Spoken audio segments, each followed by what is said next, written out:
आप सभी का स्वागत है एक बार फिर से आज के एक बहुत ही महत्वपूर्ण क्लास में। आप सभी को मालूम है कि बीपीएससी के तहत जो बिहार में टीचर की एग्ज़ाम होने वाली है उसके लिए जो सिलेबस रखा गया है वह रखा गया है SC/ERT बुक को। तो हम लोग SC/ERT बुक को ख़त्म कर रहे हैं और उसी क्रम में आज का जो क्लास है वह 8वें बुक को लेकर है। और 8वां बुक में आज हम लोग ख़त्म करने वाले हैं सामाजिक, आर्थिक और राजनीतिक जीवन को, यानी कक्षा 8 की जो पुस्तक आती है भाग 3 करके पॉलिटी में, यहाँ पे उस बुक को आज हम लोग ख़त्म करने वाले हैं। तो चलिए हम वीडियो को शुरू करते हैं। और यहाँ पे आप देख सकते हैं यही आपका बुक है जो कक्षा 8 के लिए आती है, सरकारी स्कूलों में जो पढ़ाई जाती है बिहार के। और इसमें अगर देखिएगा आप तो पूरे 8 चैप्टर दिए गए हैं और इसमें जो है बहुत ही महत्वपूर्ण पॉइंट दिया गया है। तो आप इस वीडियो में लास्ट तक ज़रूर बने रहिएगा। इसमें यहाँ पे हम लोग एक्स्ट्रा फैक्ट को भी, यानी आपको जो भी इस टॉपिक से इर्द गिर्द जो सवाल पूछते हैं जो इम्पोर्टेंट है उसको भी इसमें शामिल किया गया है। तो यह वीडियो आपके सभी एग्जामों के लिए भी इम्पोर्टेंट साबित होगा। तो चलिए हम वीडियो को शुरू करते हैं। उससे पहले यहाँ पे देखिए एक और महत्वपूर्ण जानकारी है कि आप लोग PDF के लिए कमेंट करते हैं, तो PDF के लिए सीधा हम बता चुके हैं कि आपको टेलीग्राम पे जाके सर्च करना है स्टूडेंट जेल खाना, और वहाँ पे आएगा और उसमें देखिएगा, वहाँ पे आप जाकर ज्वाइन कर लीजिएगा। और उसके साथ यहाँ पे अगर नहीं जाते हैं तो आप मोबाइल नंबर सीधा मैसेज कर सकते हैं व्हाट्सएप पे, और यहाँ पे केवल व्हाट्सएप कीजिएगा और यही आपका व्हाट्सएप नंबर है 94 70 80 29 31। तो यहीं पर आपको व्हाट्सएप करना है। इसके अलावा एक और बहुत महत्वपूर्ण सूचना कि जो भी व्यक्ति, देखिएगा मेरे पास 1-2 कमेंट आया है कि हाँ सर आपका नाम लेकर या दूसरे का नाम लेकर जो है यहाँ पे मेरा PDF मतलब वहाँ पे लोग पैसा ले रहे हैं। तो वहाँ पे हम बता दें आपको कि मेरे अगर नंबर से, यहाँ आपका ये जो आपका नंबर दिख रहा है, अगर इस नंबर से आपके पास मैसेज या कॉल या कुछ भी जाता है तो समझ लीजिए आपका ये चैनल की तरफ से जा रहा है। इसके अलावा समझ लीजिए आपका पेमेंट कहीं हो रहा है, फंस जा रहा है, इधर उधर हो रहा है या कुछ हो रहा है, चाहे से कुछ भी हो जा रहा है, तो समझ लीजिएगा वो आपको फ्रॉड भी हो सकता है। अगर इस नंबर से जा रहा है तो ही आप समझिएगा कि आपका यह चैनल का नंबर है और हमारे तरफ से जा रहा है। बाकी अनदर किसी भी नंबर से आपसे बात हो रही है, कॉल हो रहा है या मैसेज हो रहा है, उसके जिम्मेवार हम नहीं हैं अगर आपके साथ कुछ होता है। तो ये चीज़ें आपको थोड़ा ध्यान में रखिएगा। आपको ये प्राइवेसी के लिए, यानी आपको ये प्राइवेसी के लिए ऐसा ये किया जा रहा है, तो ये चीज़ें थोड़ा याद रखिएगा। चलिए अब हम शुरू करते हैं आपको पहले चैप्टर से। पहला चैप्टर है भारतीय संविधान और इसमें जो बहुत इंपॉर्टेंट पॉइंट दिए गए हैं, चलिए इसको कवर करते हैं। यहाँ पे देखिए सबसे पहले आपके बुक में दिया गया था कि शिक्षा का जो अधिकार है वह मौलिक अधिकार बन गया। तो ये बात सही है, शिक्षा का जो अधिकार है वह मौलिक अधिकार है। लेकिन यहाँ पे अगर हम बात करें पहले, तो पहले शिक्षा का अधिकार जो था मौलिक अधिकार नहीं था। अब यहाँ पे संविधान में जब लाया गया नया फिर करके, तो इसमें संविधान में संशोधन करना पड़ा और वह संशोधन था 86वां संविधान संशोधन 2002 में। तो यहाँ पे 2002 में यह संशोधन होता है। उसके बाद संशोधन होने के बाद शिक्षा का जो अधिकार है वह एक अधिनियम बनता है, वह बनता है 2009 में। और इसी अधिनियम के तहत कुछ जो है नियम बनते हैं शिक्षा के अधिकार को मौलिक अधिकार बनाने के लिए। और इसी अधिनियम के तहत 1 अप्रैल 2010 को शिक्षा का जो अधिकार है वह मौलिक अधिकार के रूप में लागू कर दिया जाता है। तो ये चीज़ें आपको याद रखना है, बहुत डेट सहित। यहाँ पे 86वां संविधान संशोधन 2002 में हुआ। अधिनियम पूछे तो आपको शिक्षा का अधिकार अधिनियम 2009 हो जाएगा। लागू कब हुआ तो 1 अप्रैल 2010 को लागू हुआ।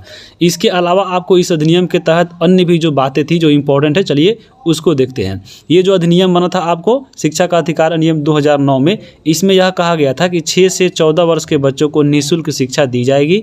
उसके साथ बोला गया था कि प्रत्येक 3 किलोमीटर पर एक स्कूल होगा।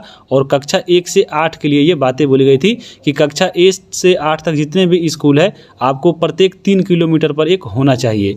उसके साथ यहाँ पे इस अधिनियम में था कि 1 से 5 के शिक्षक जो है, यहाँ पे छात्रों का अनुपात जो होगा वह 1:30 होगा, यानी 1 जो है टीचर होंगे और 30 यहाँ पे छात्र होंगे, यानी 30 छात्रों पर जो है 1 टीचर का होना यहाँ पे आवश्यक है। और ये बताती है कौन, तो शिक्षा का अधिकार अधिनियम 2009।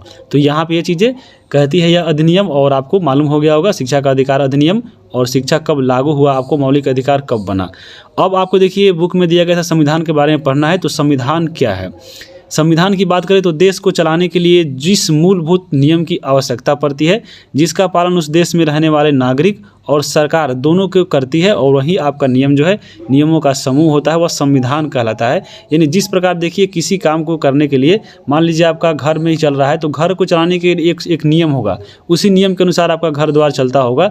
जिसी प्रकार आपका देश है, तो देश को चलाने के लिए भी जिस भी नियम की या जिसकी भी आपको आवश्यकता पड़ती है, उस नियम के जो समूह होते हैं उसको हम लोग संविधान बोलते हैं। यहाँ पे संविधान समझ लिए। अब देखिए संविधान जो मिला था आपको भारत में, तो यहाँ पे ये एक बैग शुरू से नहीं मिला था। जब हम लोग जब भारत गुलाम था अंग्रेज़ों का, तो उस समय जो है हम लोग जो भी अंग्रेज़ कानून बनाते थे, क्योंकि आपको अंग्रेज़ों का अधिकार था, तो अंग्रेज़ यहाँ पे कानून बनाते थे और उसी कानून के अनुसार हम लोग उस नियम को फॉलो करते थे। लेकिन यहाँ पे ऐसा, अगर अंग्रेजी सत्ता की बात करें तो अंग्रेजी सत्ता के अंतर्गत भारतीयों पर बहुत अत्याचार किया गया और उसके तहत बहुत सारा हम लोग का अधिकार छीन लिया गया था।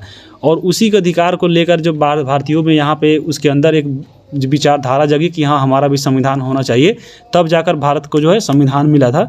तो चलिए हम देखते हैं कि कौन कौन से जो है चरणों से गुजरना पड़ा भारतीयों को, ताकि भारत का संविधान जो है एक नया बन सका, एक खुद का संविधान बना। तो देखिए अंग्रेजी सत्ता के अंतर्गत भारतीयों को अनेक अधिकारों से वंचित कर दिया गया था।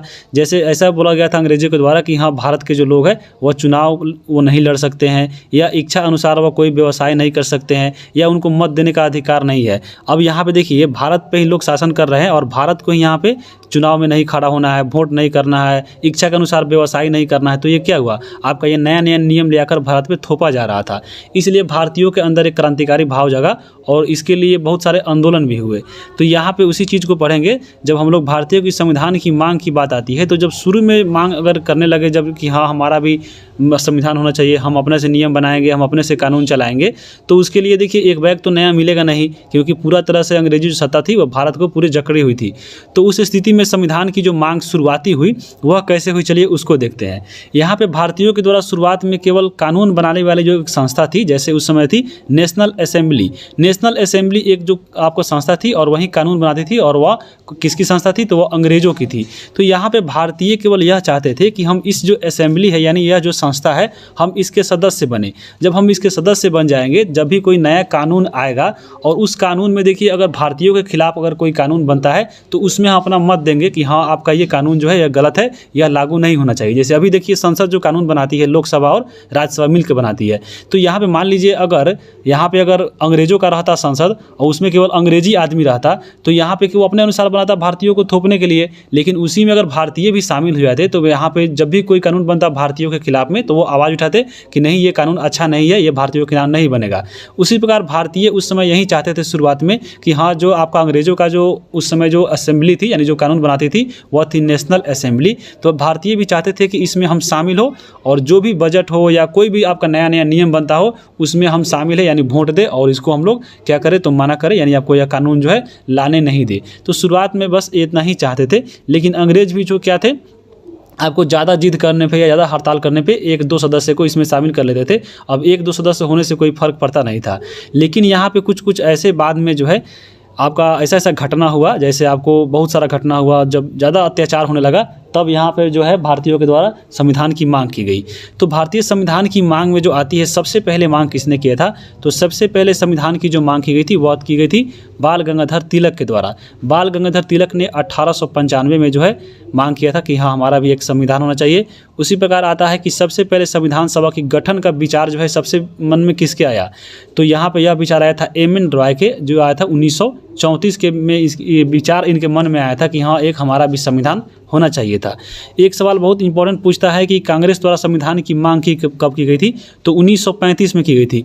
बहुत सारे बुक में हम देखें आपको 1934 भी दिया गया था, और अगर हम इसी बुक में बात करें तो 1934 में दिया गया है। और यहाँ पे बहुत सारे हम जगह पे देखें तो 1935 दिया गया था। तो यहाँ पे आपको 1935 ही मानना चाहिए, क्योंकि ये भी ज़्यादा आपको मिल रहा है। उसके बाद अगर हम बात करें अंग्रेज़ों के द्वारा जो है संविधान सभा के गठन हेतु प्रस्ताव पारित होने लगा। और पारित क्यों होने लगा, क्योंकि उसके पीछे कारण था। जब अंग्रेज देखिए शुरू से तो लोग मांग रहे थे, देखिए जैसे 1934 से 1935 से ही मांग रहे हैं, 1895 से ही मांग रहे हैं। तो यहाँ पे देखिए इसमें लंबा समय क्यों लगा भारत के तरफ, भारत में संविधान जो है लागू होने में लंबा समय इसलिए लगा क्योंकि देखिए ये जो है भारत का जो संविधान बना था वह 1946 से बना था। तो ये जो समय चल रहा है वह आपको मालूम होगा द्वितीय विश्व युद्ध का। द्वितीय जो विश्व युद्ध चल रहा था 1939 से लेकर 45 तक चल रहा था। तो यहाँ पे इस युद्ध में जो था भारतीयों को शामिल करने के लिए, आपको फुसलाने के लिए जो है नया नया प्रस्ताव लाया था अंग्रेज कि हाँ हम आपको संविधान देंगे, आप हमारा सहयोग कीजिए द्वितीय विश्व युद्ध में, क्योंकि द्वितीय विश्व युद्ध में जो है ब्रिटेन हार रहा था। तो यह चाहता था कि हाँ भारतीयों को शामिल करें और हमारी तरफ से भारतीय युद्ध लड़े और हम जीत जाए। इसीलिए उसको फुसलाने के लिए नया नया आपको प्रस्ताव लाता था अंग्रेज। जैसे सबसे पहले लाया अगस्त प्रस्ताव। अगस्त प्रस्ताव लाया 1940 में और बोला कि हाँ हम आपको संविधान बनाने देंगे, पहले हमारे युद्ध में सहायता कीजिए, जब हम जीत जाएंगे तो हम आपको संविधान बनाने देंगे। लेकिन यहाँ पे भारतीय जो है नहीं, पहले उनको संविधान बनाना था तभी उसको सहयोग करना था। तो अगस्त प्रस्ताव को जो है भारतीयों ने अस्वीकार कर दिया कि नहीं हम ये इसमें शामिल नहीं होंगे। उसी प्रकार एक और आया क्रिप्स प्रस्ताव। क्रिप्स प्रस्ताव आया 1942 में। इसका भी यही कहना था कि हाँ हमारा युद्ध में यानी आपको द्वितीय विश्व युद्ध में हमारा सहयोग कीजिए, हम आपको संविधान बनाने देंगे। तो ये भी आपका क्या हुआ, ये भी आपका फेल हो गया, क्योंकि इसमें भी आपको बहुत सारा लोचा था और ये भारतीयों ने इसको स्वीकार कर दिया। एक और आपका लास्ट में आया कैबिनेट मिशन। और ये जो कैबिनेट मिशन था इसी के तहत जो है हमारा भारत में जो संविधान बना, तो इसी के तहत बना था, कैबिनेट मिशन के तहत। एग्जाम में बहुत बार पूछा गया है कि भारतीय में जो संविधान बना था भारत का, वो किस मिशन के तहत बना था। वो बना था कैबिनेट मिशन के तहत, जो आया था 1946 में। तो ये कैबिनेट मिशन था। बहुत बार क्वेश्चन पूछा गया है, आपको एक बार याद रखिएगा कि कैबिनेट मिशन के तहत जो है भारत में संविधान की स्थापना हुई थी। अब यहाँ पे संविधान की जब स्थापना होने जो मान गया कि हाँ होगा, तो संविधान बनाने का जो है उसमें कार्य शुरू हुआ। और संविधान जब बनना शुरू हुआ तो उसमें बहुत सारे आपको सदस्य चुने गए बनाने के लिए। जैसे 229 सदस्य चुने गए, आपके ये बुक में भी दिया गया है, जिसको आगे भी हम लोग कवर करेंगे। तो संविधान बनने लगा और संविधान जब बनकर तैयार हुआ तो तैयार हुआ था 26 नवंबर 1949 को। ये जो आपका संविधान बनकर तैयार हुआ तो उस समय इसको मान लिया गया कि हाँ हमारा ही यह संविधान जो है हमारा होगा। लेकिन उसको लागू नहीं किया गया था जब यह बना था 26 नवंबर 1949 को। इसको लागू किया अगले साल 26 जनवरी 1950 को। और ये 26 जनवरी 1950 को ही क्यों लागू किया गया, इसके पीछे कारण है। कारण क्या था तो उसको भी हम चलिए देख लेते हैं। लेकिन सबसे पहले आपको मान लीजिए, आपको याद रखिएगा कि जो 26 नवंबर का जो डेट है, जिस दिन बना था संविधान, उस दिन को यानी 26 नवंबर को जो है संविधान दिवस के रूप में मनाते हैं। और यह कब से मनाते हैं, तो यह मनाते हैं 2015 से। 2015 से जो है अंबेडकर जी की जयंती थी 125वीं। इसी के उपलक्ष्य में जो है हर एक साल 2015 से 26 नवंबर को हम लोग मनाते हैं संविधान दिवस। तो यहाँ पे एक जो है छोटा पॉइंट याद रखिएगा। और एक और चीज़ यहाँ पे याद रखिएगा कि 26 जनवरी को ही संविधान लागू क्यों हुआ था, हालांकि ये बन गया था 26 नवंबर 1949 को ही। तो इसके पीछे कारण यही है कि जब एक अधिवेशन हुआ था 1929 में लाहौर में, तो लाहौर अधिवेशन में क्या हुआ था कि आपको यहाँ पे पूर्ण स्वराज जो है दिवस मनाने की घोषणा कर दी थी। लेकिन वो आपको घोषणा तो केवल घोषणा की कि हाँ हमको आगे साल यानी आपको 1930 में हम लोग पूर्ण स्वराज की जो है आपको मनाएंगे। लेकिन वह डेट क्या रखी गई, तो उसमें यह बोला गया कि 1930 के पहले माह के आखिरी रविवार को हम लोग जो है पूर्ण स्वाधीनता दिवस मनाएंगे। और वह जो आपका पहला माह का जो आखिरी रविवार पड़ा, वह पड़ा आपको 26 जनवरी को। इसलिए यहाँ पे 26 जनवरी को ही हम लोग स्वाधीनता दिवस मनाते हैं। और ये जो आपका 26 जनवरी था, इसी को महत्व देने के लिए, यानी आपको 26 जनवरी को महत्व देने के लिए ही 26 जनवरी 1950 को भी संविधान जो है लागू कर दिया गया, क्योंकि ये दोनों डेट है आपको एक महत्वपूर्ण हो गया। तो इसी के लिए आपको चुना गया था 26 जनवरी 1950। तो ये चीज़ें आपको थोड़ा सा याद रखिएगा, आपके एग्जाम में पूछ सकता है, तो इम्पोर्टेंट है। अब यहाँ पे देखिए संविधान सभा के निर्माण की प्रक्रिया चलिए, उससे जो इंपॉर्टेंट फैक्ट चलिए उसके देखते हैं। तो संवैधानिक सलाहकार कौन थे आपको संविधान बनाने में, तो वह थे BN राव। प्रारूप समिति के अध्यक्ष कौन थे, तो भीमराव अंबेडकर थे, और ये आपके बुक में भी दिया गया है।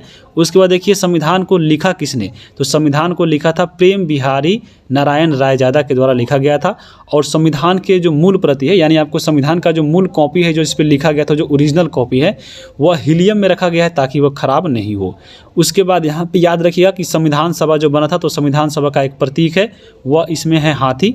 उसके बाद संविधान सभा के निर्माण में कितना समय लगा, तो 2 साल 11 महीना 18 दिन, यानी 3 साल में 12 दिन कम लगा। तो यहाँ पे ये चीज़ याद रखिए, क्योंकि 46 में कैबिनेट मिशन आया और इसने जो है स्वीकृति दे दी भारतीय को संविधान बनाने की, और 3 साल यानी आपको 46 दिन आपको 49, तो 49 में ये बन गया था। कब बना था, तो 26 नवंबर 1949 को। लागू हुआ था कब, तो 26 जनवरी 1950 को। यहाँ पे ये थोड़ी पॉइंट जो है आपको याद रखिएगा। तो ये चीज़ याद रखिएगा। देखिए ये आपके बुक में दिया गया था कि जैसे हम बताए हैं कि आपको अंग्रेज जो है जल्दी नहीं दे रहे थे आपको भारतीयों में संविधान करे की स्थापना, तो भारतीयों में जो है एक जो है आंदोलन जगह आपको पूरा क्रांतिकारी हो गए। जैसे बहुत सारा घटना घट गया, जैसे रौलट एक्ट घट गया, जालियांवाला बाग हत्याकांड घट गया, ज़बरदस्ती नील की खेती करवाते थे।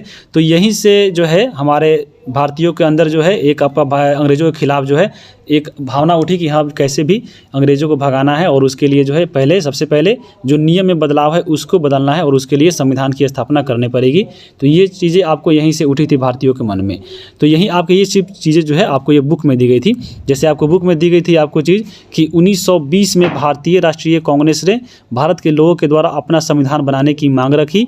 1928 में मोतीलाल नेहरू और 8 अन्य सदस्य नेता मिलकर संविधान सभा की रूपरेखा तैयार की और 1931 के कराची अधिवेशन में प्रस्ताव पेश किया गया था किसकी, तो संविधान की। और 1934 में एक स्वतंत्र संविधान सभा की मांग की गई। ये बुक जो है आपके ये जो चीज़ है आपके बुक में दिया गया था हूबहू। तो यहाँ पे देख लीजिए। अब संविधान की मांग को यहाँ पे आप देख चुके हैं। अब हम आगे बात करेंगे कि संविधान सभा की बैठक की। जब संविधान सभा बन गया तो संविधान सभा की बैठक हुई और उस बैठक में अगर हम बात करें तो सबसे पहला बैठक हुआ था 9 दिसंबर 1946 को। यहाँ पे 6 छूट गया है तो याद रखिएगा। सबसे पहली बैठक हुआ था 9 दिसंबर 1946 को और उस समय अस्थायी सदस्य चुन लिया गया और वह चुने गए सच्चिदानंद सिन्हा को। लेकिन इसके 2 दिन बाद यानी 11 दिसंबर 1946 को एक और दूसरी बैठक होती है और उसमें अस्थायी सदस्य चुना जाता है राजेंद्र प्रसाद को। तो ये चीज़ें आपको याद रखिएगा सच्चिदानंद और राजेंद्र प्रसाद के बारे में। और बता दें कि ये दोनों जो थे आपको बिहार से जो है रिलेटेड है, यानी आपको बिहार के ही रहने वाले थे। तो बहुत इंपॉर्टेंट हो जाता है, इन दोनों व्यक्तियों का नाम याद रखिएगा।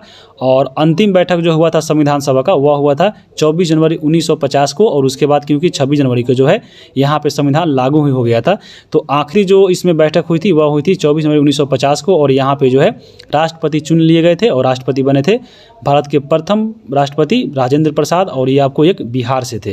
तो यह बहुत इंपॉर्टेंट पॉइंट है। और भारतीय संविधान लिखने की वाली जो सभा थी आपको जो अभी देख रहे थे कि सभा में बैठक हो रहा था और सभा लोग लिख रहा था तो उसमें 229 सदस्य थे और उसमें जो एक प्रारूप समिति के अध्यक्ष थे भीमराव अंबेडकर थे। तो यहाँ पे उनका नाम याद रखिएगा।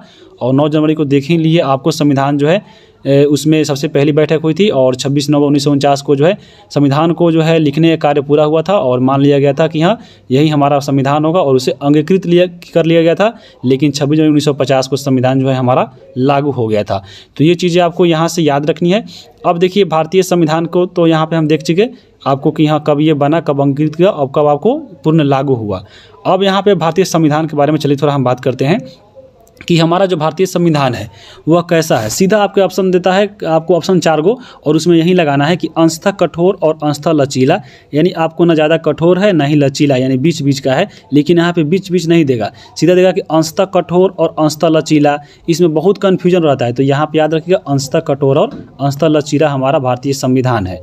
भारत का संविधान विश्व में सबसे बड़ा है आपको लिखित संविधान है क्योंकि यह बहुत देखिए 3 साल लिखने में टाइम लगा है और ये सबसे बड़ा व्यापक यानी सबसे बड़ा संविधान है। तो ये चीज़ें आपको याद रखिएगा, ये भारत का है।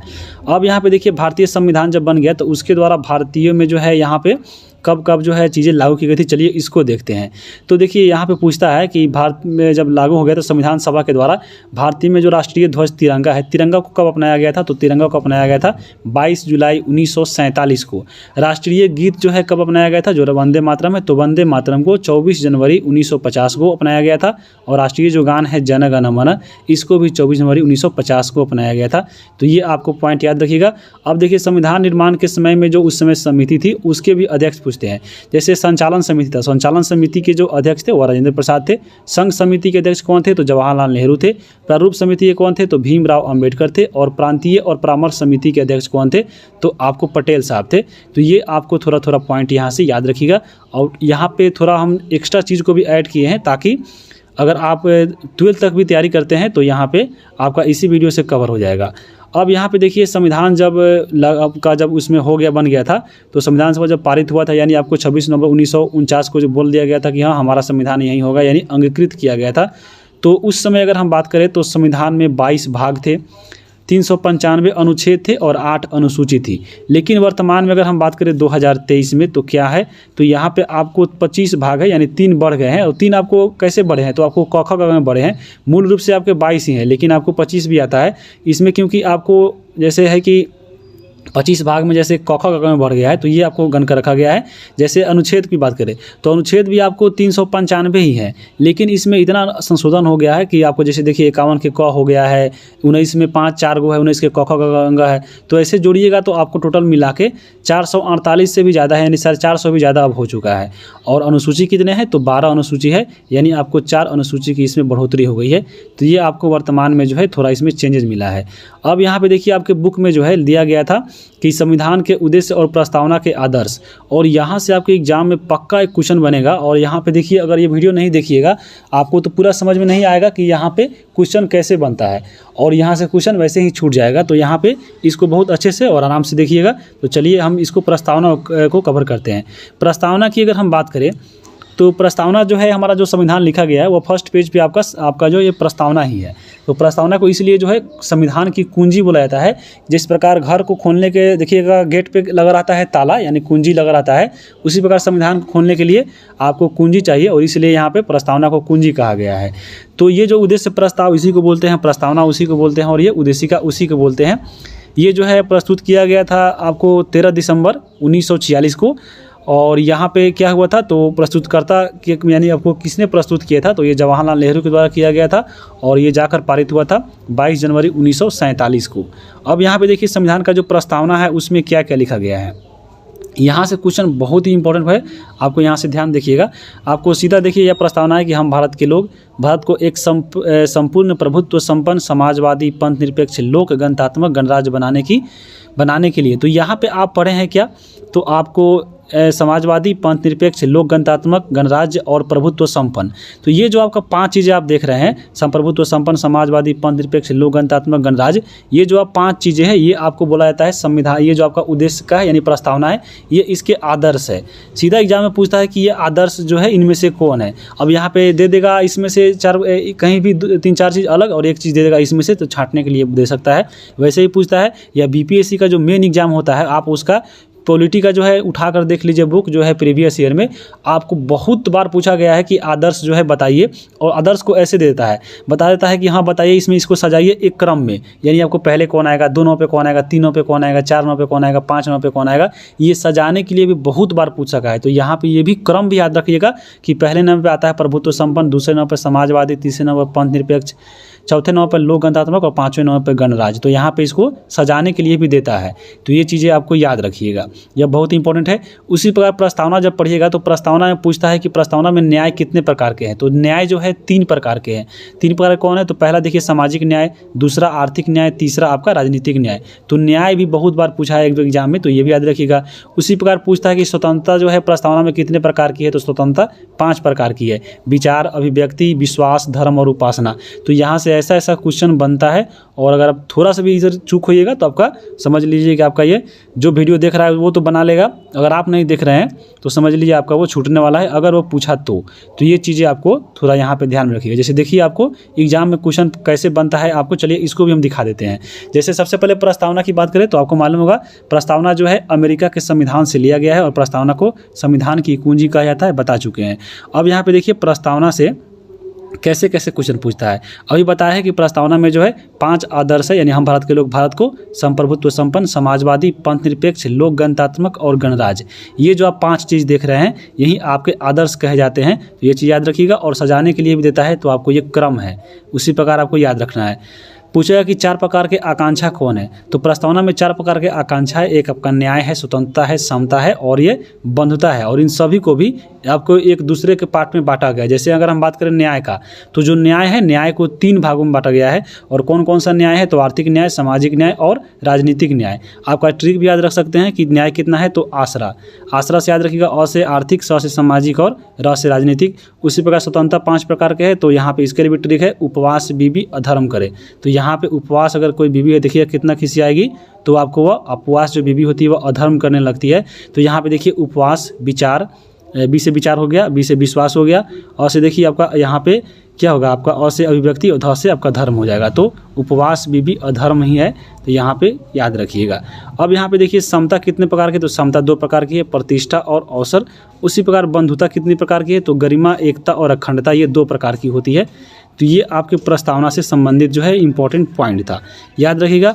अगर हम बात करें प्रस्तावना में, तो प्रस्तावना में एकमात्र संशोधन हुआ है अभी तक, और वह कब हुआ था, तो वह 42वां संविधान संशोधन 1976 में हुआ था। और इसमें आपको 3 चीज़ें जोड़ी गई थी, अखंडता, पंथ निरपेक्षता और आपको समाजवादी। ये बहुत बार क्वेश्चन आ चुका है, आपको बीपीएससी बहुत बार पूछ चुका है कि आपको इसमें कौन कौन से वर्ड जोड़े गए थे, तो बहुत बार पूछता है आपको। ये तीनों दे देगा और इसमें से एक अलग दे देगा, और इसमें अलग दे देगा और बोलेगा कि बताइए कि हाँ इनमें से कौन नहीं है जो 42वां संविधान संशोधन के तहत नहीं जोड़ा गया था प्रस्तावना में। तो यहाँ पे ये 3 चीज़ें रहेगी, बाकी इसके अलावा कोई भी आता है तो समझ लीजिए वो गलत है। और इसके लिए एक ट्रिक याद रखिएगा, वह है आपस। याद रखिएगा, आपस जोड़ा गया था 42वां संविधान संशोधन के तहत। तो यहाँ पे अ से अखंडता, प से पंथ निरपेक्ष और स से समाजवादी। तो ये आपको पॉइंट याद रखिएगा। अब हम बात करेंगे आगे। यहाँ पे देखिए दूसरा चैप्टर है धर्मनिरपेक्षता और मौलिक अधिकार। तो यहाँ पे चलिए हम इसको देखते हैं और इसको भी हम लोग अच्छे से देखेंगे डिटेल में एक्स्ट्रा फैक्ट के साथ, क्योंकि यहाँ पे देखिए मौलिक अधिकार दिया गया है। और मौलिक अधिकार से ऐसा कोई भी बीपीएससी एग्जाम नहीं है जहाँ से मौलिक अधिकार से जो है आपका 2 क्वेश्चन नहीं पूछा हो। तो मौलिक अधिकार बहुत ही इंपॉर्टेंट हो जाता है। और आपके बुक में अगर हम बात करें मौलिक अधिकार का, तो मौलिक अधिकार में केवल अधिकार दिया गया था, उसका अनुच्छेद नहीं दिया गया था। लेकिन यहाँ पे हम लोग मौलिक अधिकार को पूरे अच्छे से डिटेल में देखेंगे। तो चलिए पहले बात करते हैं धर्मनिरपेक्षता का। धर्मनिरपेक्षता क्या है? तो धर्मनिरपेक्षता की बात करें तो भारत के संविधान के अनुसार सभी लोगों को अपने अपने धर्म को मानने की और उसके तौर तरीकों को मानने की जो है भारत में पूरी आज़ादी दी गई है कि हाँ भाई, जो आप धर्म मानना चाहते हैं मान सकते हैं। और राज्य के सामने सभी धर्म समान है। और धर्म को अगर हम बात करें तो धर्म को राज्य से अलग रखने का जो विचार होता है यही कहलाता है धर्मनिरपेक्षता। तो ये आपको याद रखिएगा। भारत के विश्व में अगर हम बात करें तो भारत में टोटल जो है विश्व में 8 आपको ऐसे धर्म है जो भारत में पाए जाते हैं। और वो 8 धर्म कौन है? तो हिंदू है, इस्लाम है, सिख, ईसाई, पारसी, बौद्ध, जैन और यहूदी है। ये आपको जो 8 धर्म है जो आपको विश्व में फेमस धर्म है। और ये 8 धर्म जो है आपको भारत में पाए जाते हैं इंडिया में। इसलिए भारत जो है आपको धर्मनिरपेक्ष है, यानी आपको सभी धर्मों को समान रूप से देखा जाता है। यहाँ पे अगर हम बात करें धर्मनिरपेक्षता की, तो धर्मनिरपेक्षता को देखिए 42वां संविधान संशोधन 1976 के द्वारा भी यहाँ पे जोड़ा गया था। तो यहाँ पे आपको ये धर्मनिरपेक्षता नहीं है, ये आपको से जो है ये सेक्युलरिटी है, इसको बोला जाता है। और संविधान में जोड़ा गया था पंथ निरपेक्ष। तो ये आपको पंथ निरपेक्ष जो है उसको बोलता है सेकुलर। तो यानी सेकुलर को जो है अच्छी तरह से परिभाषित करने के लिए आपको यहाँ पे सेकुलरिज्म नहीं जोड़ा गया है, और सेकुलर को जोड़ा गया है, यानी पंथ निरपेक्ष को जोड़ा गया है। लेकिन आपको एग्जाम में पूछता है कि धर्मनिरपेक्षता को कब जोड़ा गया था, तो यहाँ पे याद रखिएगा 42वां संविधान संशोधन 1976 के द्वारा जोड़ा गया था। अब हम बात करेंगे कि आपके बुक में दिया गया था कि भारत में जो मत देने का अधिकार है वह 18 वर्ष है, बस इतना ही दिया गया था। लेकिन आपके एग्जाम में पूछ सकता है कि हाँ 18 वर्ष देना किया गया है, लेकिन उससे पहले कितना था? तो यहाँ पे पहले आपको 21 था। 21 कब तक था? तो आपको 1979 जब था उस समय जो है भारत में जो वोट देने का अधिकार था वह आपको 21 वर्ष के व्यक्तियों को था। लेकिन यहाँ पे संविधान में संशोधन किया गया कब? तो 61वां संविधान संशोधन 1989, और इसके तहत जो है 21 वर्ष से घटाकर 18 वर्ष कर दिया गया। तो बहुत बार एग्जाम में पूछा गया है कि मत देने का अधिकार जो है वह 21 वर्ष से 18 कब किया गया, किस संविधान संशोधन के तहत किया गया? तो 61वां संविधान संशोधन 1989। ये बहुत इंपॉर्टेंट है, इसको याद रखिएगा। अब हम चलते हैं आगे। आपके बुक में एक और चीज़ दिया गया था कि 6 से 14 वर्ष के बच्चों को जो है निःशुल्क शिक्षा पाने का अधिकार है। बस आपको इतना ही पॉइंट दिया गया था। यहाँ पे नहीं दिया गया था कि किस संविधान संशोधन के तहत, तो आपको ऊपर ही बताए हुए हैं कि संविधान संशोधन के 86वां संविधान जो संशोधन हुआ था 2002 में, उसी के तहत 6 से 14 वर्ष के बच्चों को यहाँ पे निःशुल्क शिक्षा पाने का जो है अधिकार हो गया है। और ये अधिनियम कब था? तो 2009 का अधिनियम था। लागू कब हुआ था? तो आपको 1 अप्रैल 2010 को जो है शिक्षा का अधिकार जो है आपको मौलिक अधिकार बन गया था। तो याद रखिएगा ये सब चीज़ें। उसके बाद देखिए आपके बुक में दिया गया था कि सिखों को जो है 6 इंच का कृपाण रखने का अधिकार है। बस आपको इतना ही दिया गया था। लेकिन अनुच्छेद पूछे कि हाँ किस अनुच्छेद के तहत सिखों को जो है कृपाण रखने का अधिकार दिया गया है, तो आपको ये अनुच्छेद 25 के तहत दिया गया है। और ये आपको स्वतंत्रता का जो आगे हम पढ़ेंगे आपको धार्मिक स्वतंत्रता का अधिकार, तो ये आपको उसमें जो है आपको चर्चा में मिलेगी। अब हम आगे चलते हैं। आगे आपके बुक में दिया गया था कि बहुत सारे ऐसे धर्म हैं जो अनेक संप्रदायों में बटे हैं। जैसे जैन धर्म की बात करें तो जैन धर्म भी 2 भागों में बटा है, श्वेतांबर और दिगंबर में बट गया है। बौद्ध धर्म भी 2 भागों में बटा है, हीनयान और महायान में बटा है। तो ये चीज़ याद रखिएगा। और महिलाओं को पैतृक संपत्ति में हिस्सा जो है अधिकार मिला था, वह मिला था 1952 में। 1952 से पहले जो है भारत में जो भी हिंदू महिलाएँ थी उनको पैतृक संपत्ति में हिस्सा नहीं दिया जाता था। लेकिन 1952 से भारत में यह अधिकार मिल गया है कि महिलाओं को भी पैतृक संपत्ति में यानी उनके दादा परदादा के ज़मीन में हिस्सा मिलेगा। अब हम बात करते हैं मौलिक अधिकार का, क्योंकि ये चैप्टर जो है आपके मौलिक अधिकार से है, तो बहुत ही इसमें इंपॉर्टेंट पॉइंट है। चलिए इसको देखते हैं। वीडियो थोड़ा ज़रूर लंबा होगा, लेकिन आपको वीडियो जो है ज़रूर देखिएगा, क्योंकि इसमें बहुत ही इंपॉर्टेंट चीज़ है। अगर आप इसको देख लेते हैं तो आपको अगर लेवल बढ़ा कर भी पूछता है क्वेश्चन आपके मौलिक अधिकार से, तो आपको पूरा बन जाएगा। तो मौलिक अधिकार की सबसे पहले बात करें तो मौलिक अधिकार जो है भाग 3 में आपको वर्णित है, और ये जो अनुच्छेद कितना है तो अनुच्छेद 12 से 35 के बीच में जो है मौलिक अधिकार की चर्चा की गई है। आपके एग्जाम में देखिए, आपको इस बुक में जो है आपका अनुच्छेद 1 भी नहीं दिया गया था कि हाँ किस अनुच्छेद के तहत किसको शामिल किया गया है, सीधा दे दिया गया है कि हाँ मौलिक अधिकार भाग 3 में है। लेकिन यहाँ पे हम लोग अनुच्छेद को देखते चलेंगे, क्योंकि अनुच्छेद से क्वेश्चन जो है आपको पक्का बीपीएससी पूछेगी। यहाँ पे बीपीएससी का कोई भरोसा नहीं है। जैसे आपको देखिए फॉर्म भरने में जैसे भरोसा नहीं हो रहा है कि हाँ क्या नया नियम कब आ जाए, उसी प्रकार यहाँ पे जो है बिहार पे कोई भरोसा नहीं है। आपके बुक से थोड़ा लेवल बढ़ा के भी पूछ सकता है, तो आप ज़रूर थोड़ा एक्स्ट्रा बुक भी पढ़ते रहिए। ये नहीं कि आपको केवल इसी पे आधारित रहना है। बोल दिया है कि हाँ एससीईआरटी बुक पूछेगा, इसलिए एससीईआरटी बुक को हम लोग यहाँ पे पढ़ रहे हैं, लेकिन आपको लेवल भी बढ़ा सकता है या कुछ भी कर सकता है, वो आपको उसके हाथ में है। क्योंकि आप सब जान रहे हैं कि हाँ फॉर्म भरने को चक्कर में देख लीजिए कितना जो है इसमें संशोधन हुआ है। यहाँ पे चलिए मौलिक अधिकारों को खबर करते हैं, बाकी वो आपको राजनीतिक बात है उसको छोड़िए। सबसे पहले देखेंगे मौलिक अधिकार। तो मौलिक अधिकार कहाँ से लिया गया है, तो मौलिक अधिकार जो है भारत के अमेरिका के संविधान से लिया गया है। तो यहाँ पे याद रखिए कि मौलिक अधिकार जो भारत में आया है वह अमेरिका के संविधान से लाया गया है, और हम लोग अभी पढ़े हैं प्रस्तावना को भी अमेरिका के संविधान से ही लाया गया है। मौलिक अधिकार जो है वाद्य योग्य है। वाद्य योग्य मतलब क्या है, इसको हम चैलेंज कर सकते हैं सुप्रीम कोर्ट में, हाई कोर्ट में। यानी हमारा जो मौलिक अधिकार मिला है, मान लीजिए हमको मौलिक अधिकार है जीवन जीने का अधिकार या शिक्षा का अधिकार, अभी हम लोग पढ़ रहे थे, तो शिक्षा का अधिकार हमारा मौलिक अधिकार है। अगर हमको कोई पढ़ने नहीं देता है, घर का गार्जियन ही या कोई भी, तो हम सुप्रीम कोर्ट में जाकर सीधे हल्ला कर सकते हैं कि हमको ये पढ़ने नहीं दिया जा रहा है। तो ये क्या है, आपको ये वाद्य योग्य है, यानी इसको चैलेंज कर सकते हैं सुप्रीम कोर्ट में या हाई कोर्ट में। इसलिए जो मौलिक अधिकार है उसको बोला जाता है कि यह वाद्य योग्य है। उसके बाद देखिए इसे न्यायालय के द्वारा लागू कराया जा सकता है, बिल्कुल कराया जा सकता है। आपको सुप्रीम कोर्ट का जो है बात कहा गया है, जो मौलिक अधिकार जो है हमारा मौलिक अधिकार का हनन होता है, तो हम जाकर न्यायालय में इसे जाकर लागू करवा सकते हैं। तो ये आपको बात कही गई है। अब यहाँ पे देखिए मौलिक अधिकार के बारे में जो है पूछता है कि मौलिक अधिकार की मांग सबसे पहले कब की गई थी, तो यह की गई थी 1931 के कराची अधिवेशन में किया गया था। उस कराची अधिवेशन की अध्यक्षता किसके द्वारा किया गया था, तो वल्लभ भाई पटेल के द्वारा किया गया था।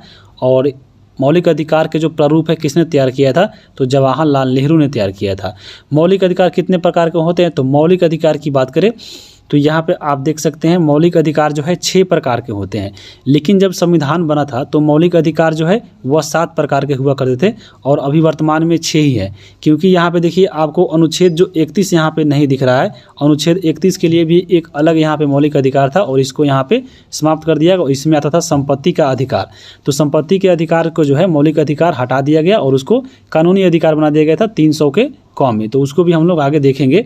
लेकिन आपको पूछ सकता है कि हाँ मौलिक अधिकार जो है मूल संविधान में कितना था, तो 7 था। वर्तमान में कितना है, तो 6 है। जैसे समानता का अधिकार, स्वतंत्रता का अधिकार, शोषण का अधिकार, धार्मिक स्वतंत्रता का अधिकार, शिक्षा और संस्कृति का अधिकार, और यह संवैधानिक उपचारों का अधिकार।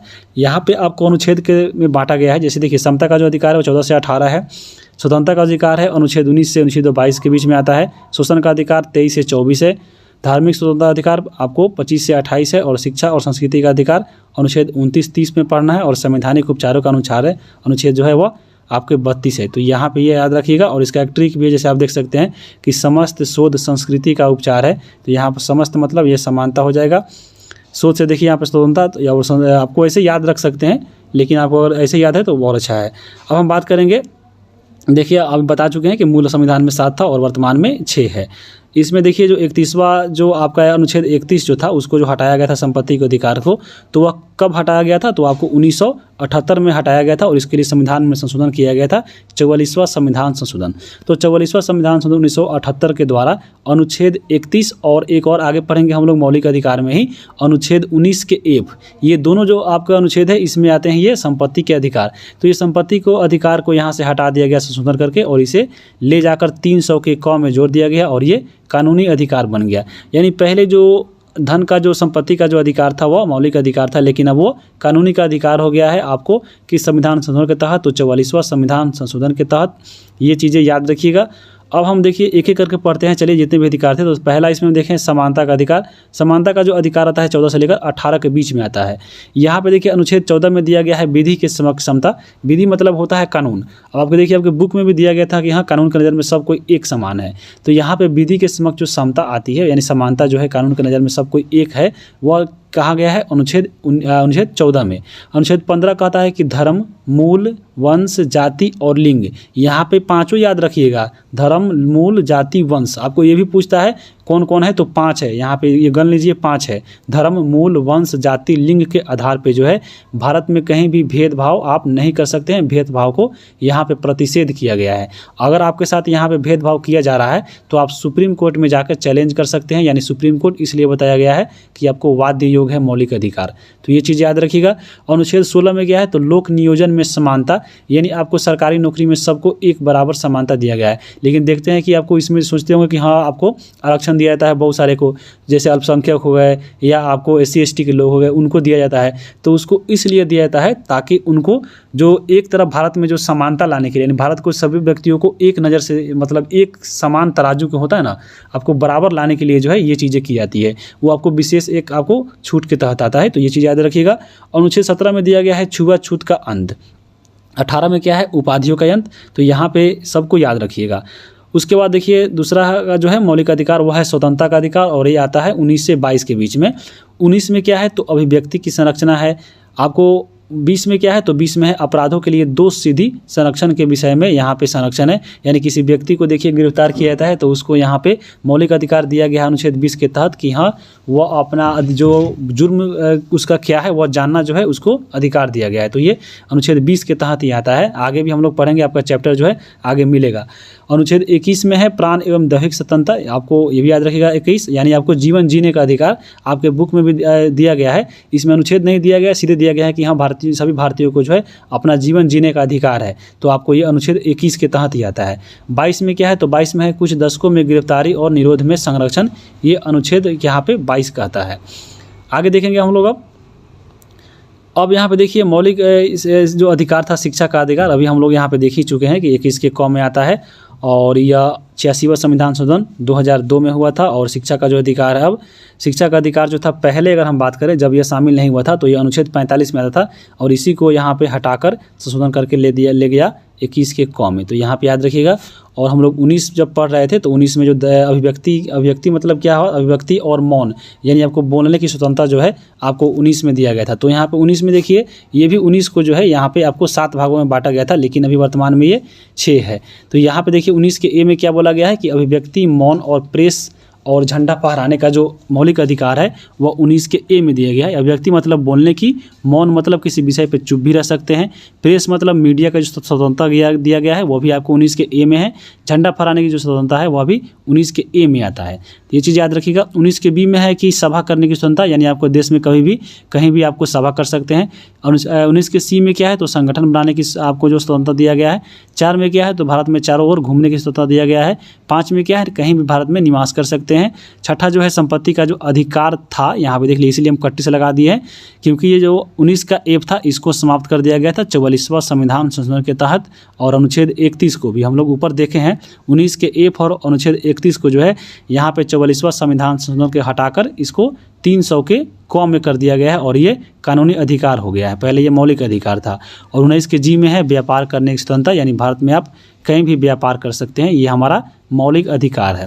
उसके बाद देखिए शोषण के विरुद्ध अधिकार है। शोषण के विरुद्ध जो मौलिक अधिकार मिला है वह 23 से लेकर अनुच्छेद 24 के बीच में है। अनुच्छेद 23 क्या कहता है कि मानव दुर्व्यवहार और बालात श्रम से प्रतिषेध, यानी बालकों को जो है देखिएगा कहीं भी आप 14 जो छोटा बच्चा है उसको कहीं भी आप ज़बरदस्ती बालात श्रम नहीं करा सकते हैं, ये चीज़ें कही गई है। अनुच्छेद 24 में क्या है, कारखानों इत्यादि में बच्चों को नियोजन पर प्रतिषेध किया गया है, यानी आपको बच्चों को नौकरी नहीं दे सकते हैं कारखानों में, ये अनुच्छेद 24 कहता है। अब हम आगे बात करेंगे धार्मिक स्वतंत्रता का अधिकार, और ये धार्मिक जो स्वतंत्रता का अधिकार है वह 25 से लेकर 28 के बीच में आता है।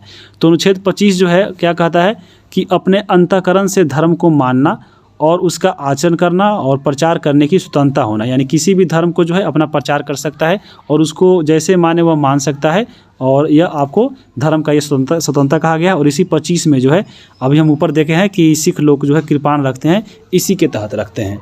26 में है कि धार्मिक गतिविधियों के प्रबंध में अधिकार दिया गया है। 27 में है किसी धर्म विशेष की अभिवृद्धि हेतु करारोपण पर प्रतिबंध लगा दिया गया है। अनुच्छेद 28 कहता है कि कुछ शिक्षण संस्थानों में धार्मिक शिक्षा और धार्मिक उपासना में उपस्थित होने के बाद में के बारे में यहाँ पे ये स्वतंत्रता दिया गया है। तो ये 25 से लेकर 28 तक जो है धार्मिक स्वतंत्रता है। आगे हम देखेंगे अब संस्कृति और शिक्षा संबंधी जो अधिकार है वह अनुच्छेद 29-30 के बीच में आता है। तो अनुच्छेद 29 में दिया गया है अल्पसंख्यकों के वर्गों के हितों में संरक्षण जो है अनुच्छेद 29 में दिया गया है। अनुच्छेद 30 क्या कहता है, तो शिक्षा, स्वास्थ्य, शिक्षा संस्थाओं की स्थापना, प्रशासन करने का अल्पसंख्यक वर्गों का जो अधिकार दिया गया है वह अनुच्छेद 30 में दिया गया है। तो आपको ये चीज़ें याद रखिएगा। अब यहाँ पे अनुच्छेद 31 जो हम लोग पढ़ रहे थे और ये आपका संपत्ति का अधिकार था, तो इसको हटा दिया गया है। तो ये आपको याद रखिएगा। अब हम बात करेंगे जो बहुत इंपॉर्टेंट है और यह आपका है संवैधानिक उपचारों का अधिकार, जो आपके आता है अनुच्छेद 32 में।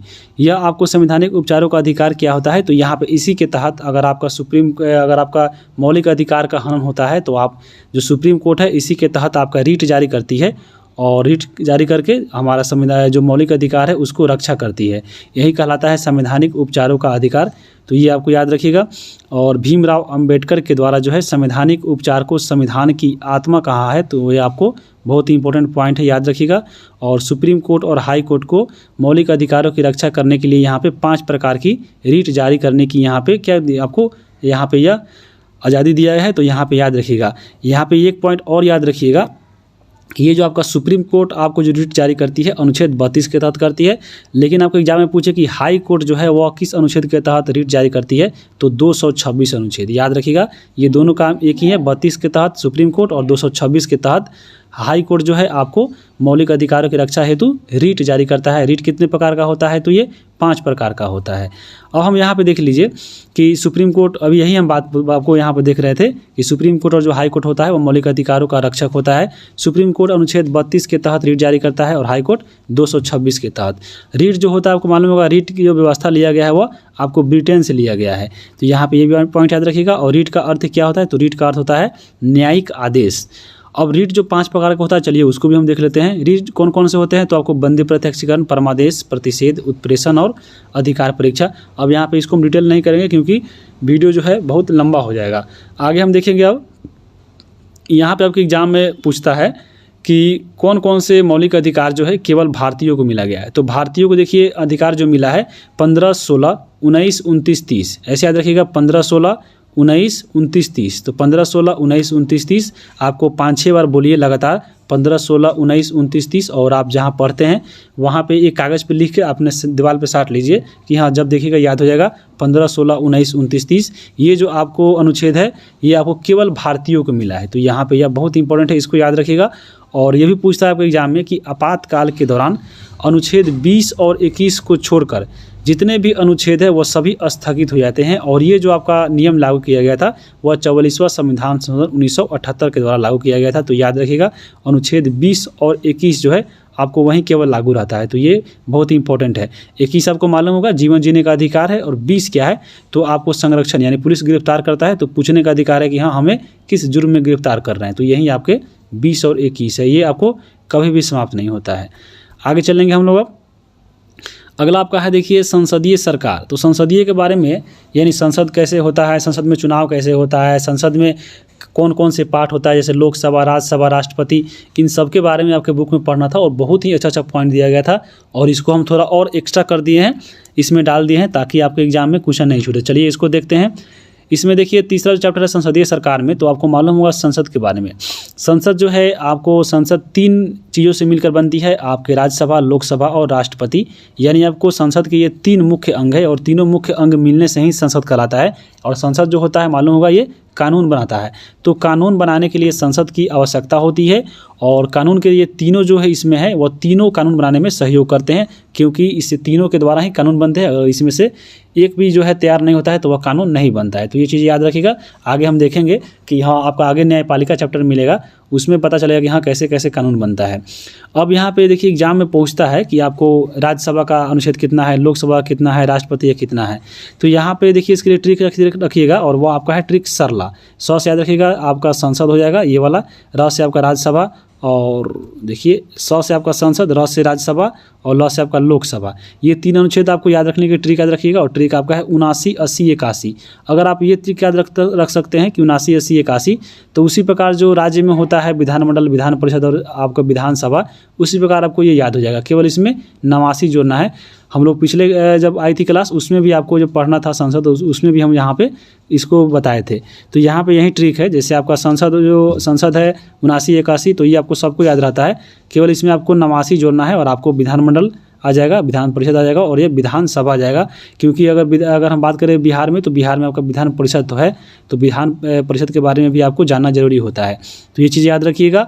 और बाकी अगर हम बात करें तो ट्रिक आपको मालूम हो गया। सरला 79, 80, 81, 79 में 89 जोड़िएगा तो आपको विधानमंडल आ जाएगा। यानी जिस प्रकार देश में अगर हम बात करें केंद्र में संसद कानून बनाती है, उसी प्रकार विधानमंडल जो होती है वह राज्य में काम करती है कानून बनाने का। जिस प्रकार देखिए संसद का जो ऊपरी सदन होता है जिसे हम लोग राज्यसभा बोलते हैं, उसी प्रकार विधानमंडल का जो ऊपरी सदन होता है जिसको हम लोग विधान परिषद बोलते हैं। और इसके लिए भी आपको केवल 80 में 89 जोड़िएगा तो 169 इसका अनुच्छेद आ जाएगा। उसी प्रकार देखिए संसद में जो निचला सदन होता है जिसे हम लोग लोकसभा बोलते हैं, उसी प्रकार यहाँ पे विधानसभा जो होता है, उसी प्रकार इसका निचला सदन जो होता है विधानसभा होता है। यहाँ पे 170 अनुच्छेद याद नहीं होगा, लेकिन अगर लोकसभा याद है तो आपको 89 जोड़िएगा तो ये भी आपका आ जाएगा। अब हम बात करते हैं देखिए संसद के बारे में। तो संसद जो है आपको 2 भागों में, 3 भागों में ऐसे बटा है, लेकिन 2 इसके जो सदन है वो आपको होते हैं लोकसभा और आपके राज्यसभा। इसमें सब चलिए हम यहाँ पे इसको कवर करते हैं। आपके बुक में जो है ये चीज़ें यहाँ पे जो लिख रहे हैं देख रहे हैं, ये सभी आपके बुक में दिया गया है। थोड़ा मोड़ा नहीं चीज़ दिया गया है जिसको हम यहाँ पे शामिल जरूर किए हैं, लेकिन यहाँ पे अधिकतर चीज़ें जो है आपके बुक में दिया गया था। अगर हम बात करें लोकसभा के बारे में, तो लोकसभा जो होती है उसको बोलते हैं निम्न सदन या प्रथम सदन या लोकप्रिय सदन या आपको अस्थायी सदन। ये आपके लोकसभा को ऐसे बोला जाता है। लोकसभा का अनुच्छेद अभी हम देखे हैं आपको क्या था, तो 81 था, 79, 80, 81। यानी आपको हम देखें सरला, तो स र ला मतलब ये लोकसभा। तो लोकसभा का 81 अनुच्छेद होता है। लोकसभा में अधिकतम सदस्य कितने हैं, तो आपको वर्तमान में 552 जो है अधिकतम सदस्य थे। इसमें जो है 500 पहले 52 आप लोग पढ़ते होंगे, लेकिन इसमें जो 2 आपको है उसको हटा दिया गया है। दो आपको कब हटा, तो आपको सुने होंगे एंग्लो इंडियन के बारे में।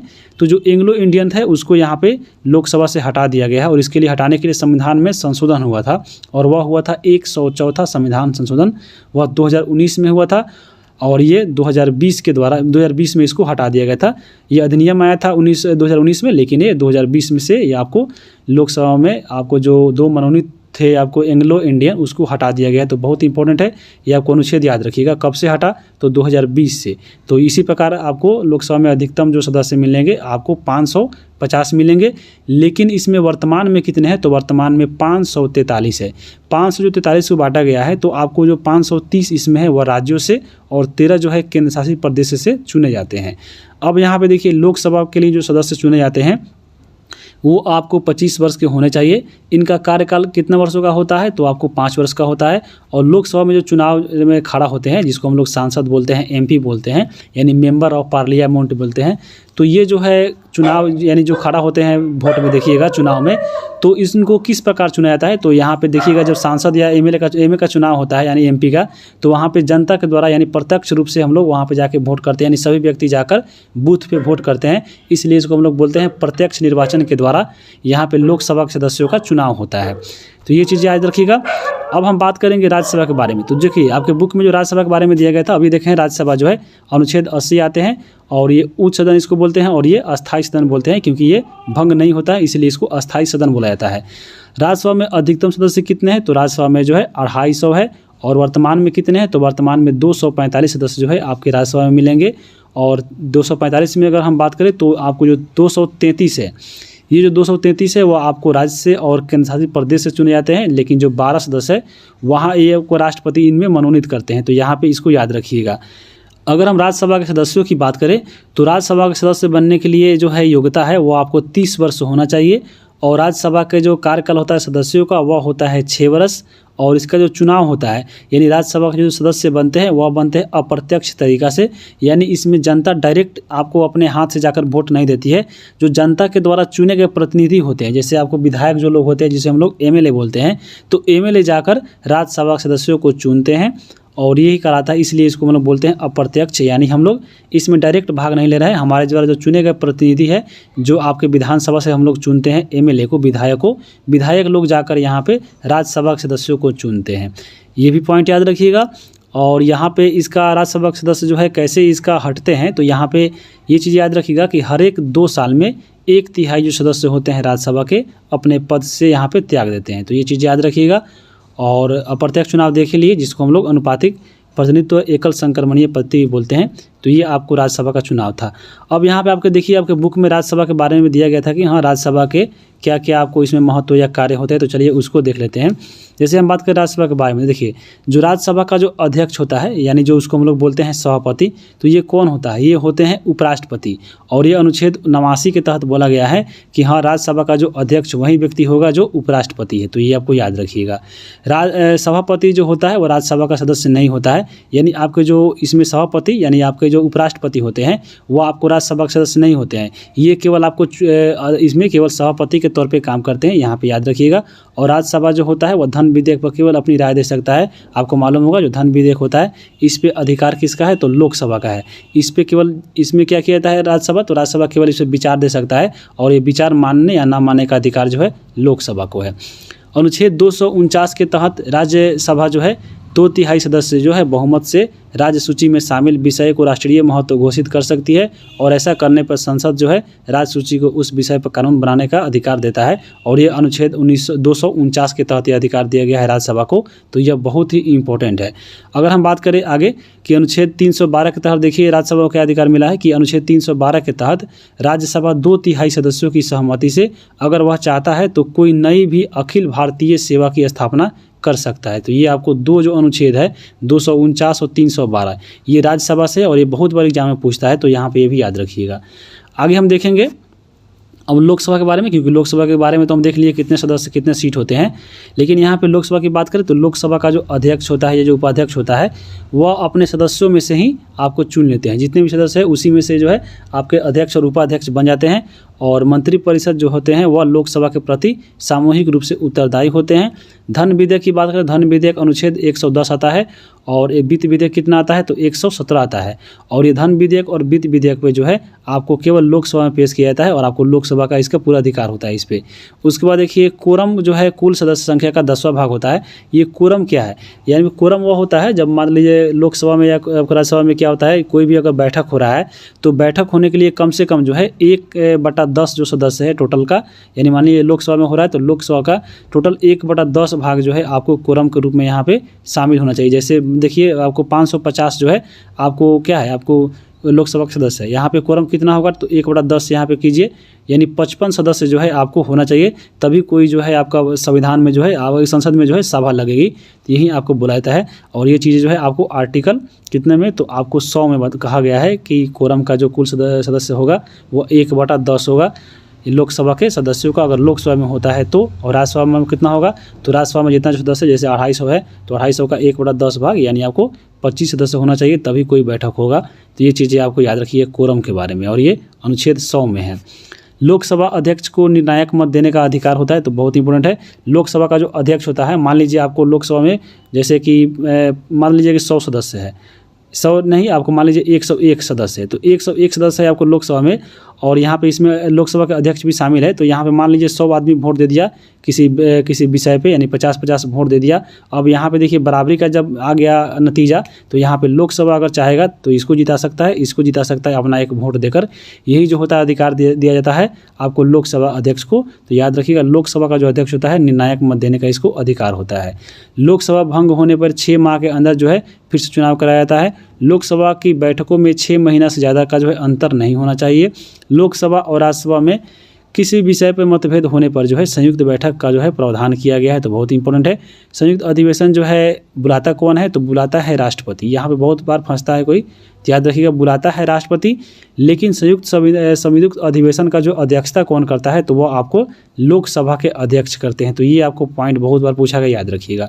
धन विधेयक संविधान संशोधन विधेयक पर जो है संयुक्त बैठक का प्रावधान नहीं है, तो याद रखिएगा, क्योंकि धन विधेयक पे क्या है, तो धन विधेयक पे लोकसभा का जो है आपको बहुत अधिकार मिला है, तो ये याद रखिएगा। और संविधान संशोधन विधेयक पर भी संयुक्त बैठक जो है यहाँ पे नहीं बुलाया जा सकता है, तो ये आपको पॉइंट याद रखिएगा। अब यहाँ पे देखिए, आपको सब तो याद नहीं करना है, जो इंपॉर्टेंट है वहाँ पे आप देख लीजिए। जैसे बिहार का एग्जाम है तो बिहार से जो सटा हुआ राज्य है तो उसको आप यहाँ पे ज़रूर देख लीजिएगा कि लोकसभा में जो है अपने स्टेट का कितना जो है इसमें सदस्य जो है सीट है और राज्यसभा में कितना है। जैसे बिहार की बात करें तो देखिए, बिहार का जो 40 जो सीट है वो लोकसभा में है और बिहार का 16 जो सीट है वो आपको यहाँ से जो सदस्य संख्या जाते हैं वो आपको राज्यसभा में 16 है। तो बस इतना ही याद रखिएगा। और बाकी आप जैसे उत्तर प्रदेश हटा हुआ है, जैसे हमारा पड़ोसी राज्य है तो पड़ोसी है तो आपको इसमें सबसे ज़्यादा है यानी 80 है। और उसके झारखंड में आप इसमें देख लीजिएगा। और बाकी इसी तरह आपको राज्यसभा में देख सकते हैं कि राज्यसभा में सबसे ज़्यादा जो सीट है वह उत्तर प्रदेश में है और बिहार में 16 है। तो बस आपको इतना ही याद रखना है। बाकी अगर आपको याद रखना है तो यहाँ पे आप देख सकते हैं। आगे देखेंगे हम लोग के सरकार का गठन। देखिए, सरकार का जो गठन होता है वह कैसे होता है। तो लोकसभा चुनाव में जिस राजनीतिक पार्टी को आधे से अधिक अगर सीट प्राप्त होता है तो उसको क्या बोलता है, उसको जो है आपको पूर्ण बहुमत से जो है प्राप्त हो जाता है और वह सरकार का गठन कर लेती है। तो ये आपको ऐसे ही कहलाता है सरकार का गठन। जैसे अगर हम बात करें अभी वर्तमान में लोकसभा में कितने सीट है तो आपको वर्तमान में 543 है। 543 में यानी आपको आधा से ज़्यादा यानी 272 सीट मान लीजिए कोई राजनीतिक पार्टी प्राप्त कर लेता है तो वह जाकर क्या करता है, अपना सरकार बना लेता है। जैसे देखिए, अभी वर्तमान में जो है बीजेपी जो है आपको अकेले यानी आपको सरकार बनाई है, यानी उसको जो है 272 से ज़्यादा सीटें मिली होगी लोकसभा के चुनाव में। और यहाँ पे ये जो है पॉइंट याद रखिएगा और वहीं का जो है पूर्ण बहुमत से सरकार बना है।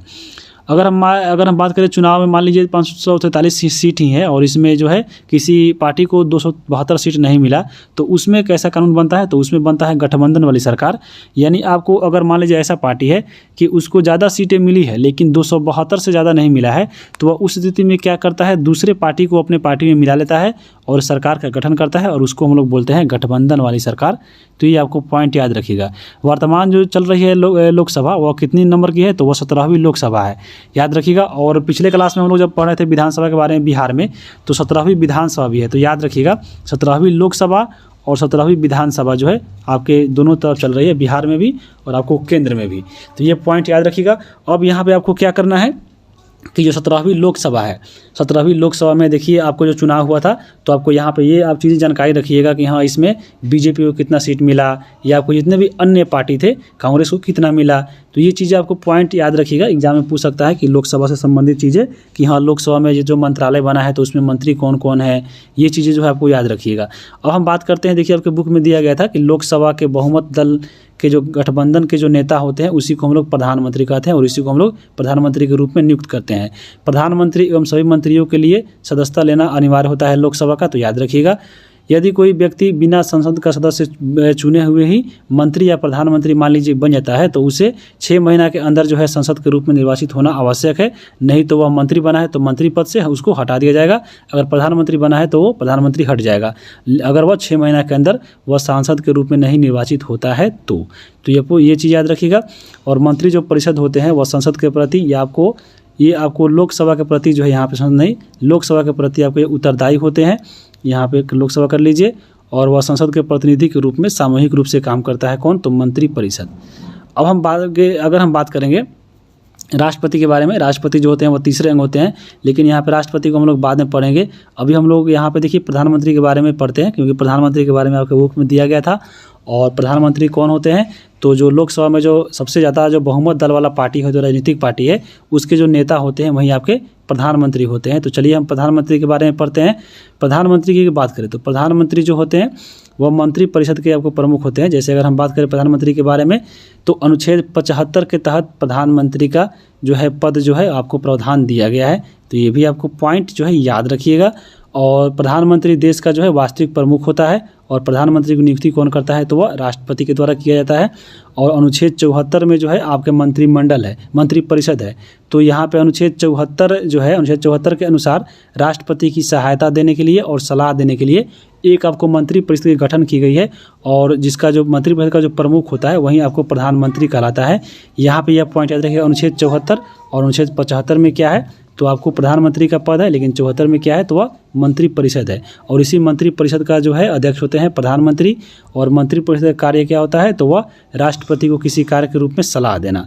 अब हम बात करेंगे प्रधानमंत्री से संबंधित कुछ अनुच्छेद जो आपके एग्जाम में बहुत बार आ चुके हैं। पहला इसमें देखिए है अनुच्छेद 75। अनुच्छेद 75 में क्या है, तो प्रधानमंत्री की नियुक्ति राष्ट्रपति और बाकी अन्य जो मंत्री है उसकी नियुक्ति राष्ट्रपति ही करते हैं, लेकिन प्रधानमंत्री की सलाह से। तो ये चीज़ें कही गई है अनुच्छेद 75 में। 75 के 2 में क्या है, तो 75 में 2 में कहा गया है कि मंत्री राष्ट्रपति के प्रसाद पर्यंत जो है आपको पद धारण करेंगे। तो ये चीज़ें कही गई है। और 75 के 3 में कहा गया है कि मंत्री परिषद लोकसभा के प्रति उत्तरदायी होता है।